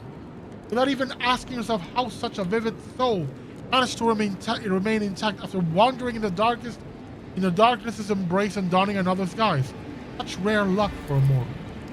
In the icy silence, you are struck with a series of incredibly lifelike recollections. You are not alone, you never were. It was always there in your shadow, in your blood, inside you. Yes, Octavius. This luck is named the Edge of Daybreak. Had it not been for my sleepless gaze, your mind would have long since joined the mournful host of those who are no more. It was I who kept it whole and unharmed, for I could not allow such a radiant destiny to fall to some absurdity. But at times I do wonder, is it worthy of my protection? I need no protection, demon. People are stronger than you think. Naivety is a bold luxury. Is it not time to face the truth, child? The threats of fate will not obey your desires alone, but I can help you grasp them once you are ready. Thankfully, I am generous. I give my chosen children time to understand. After all, human souls are so fragile. You feel a sharp pain, and a trickle of blood run down your temple, and their time is so fleeting. The echo of the entity's voice lingers for a while, like the sound of the distant thunder. It kept me out of this damn place. Well, let's loot the crap out of this place, too. Heavy maul.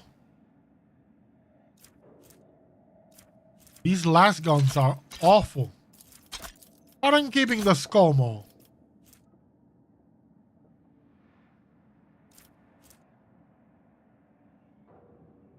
No, I'll cut the hardened shield.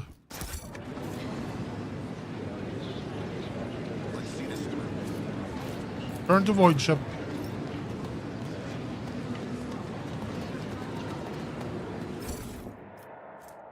Cruel fate. Ooh, nice. And the biomancer staff. Yeah, sure. Improve armor, body glove. Let's take those because some people can use them. But the rest is crap.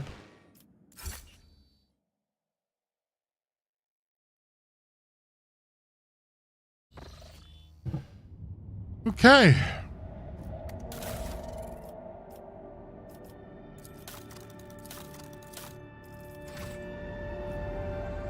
I think that's a good place to leave it. A lot's been done. We're into chapter 3. We finished the Arbites quest line. Whew. I think on Thursday I'll be back either with this or with Trails in the Sky because I really want to advance Trails in the Sky first and hopefully get it done soon. So we'll see. It'll be either Rogue Trader or Trails in the Sky first. But that is saved. Thank you so much for everyone that joined me tonight. It's great, to not be talking to myself in the void. But thank you for coming, and I'll see you next time. Bye-bye.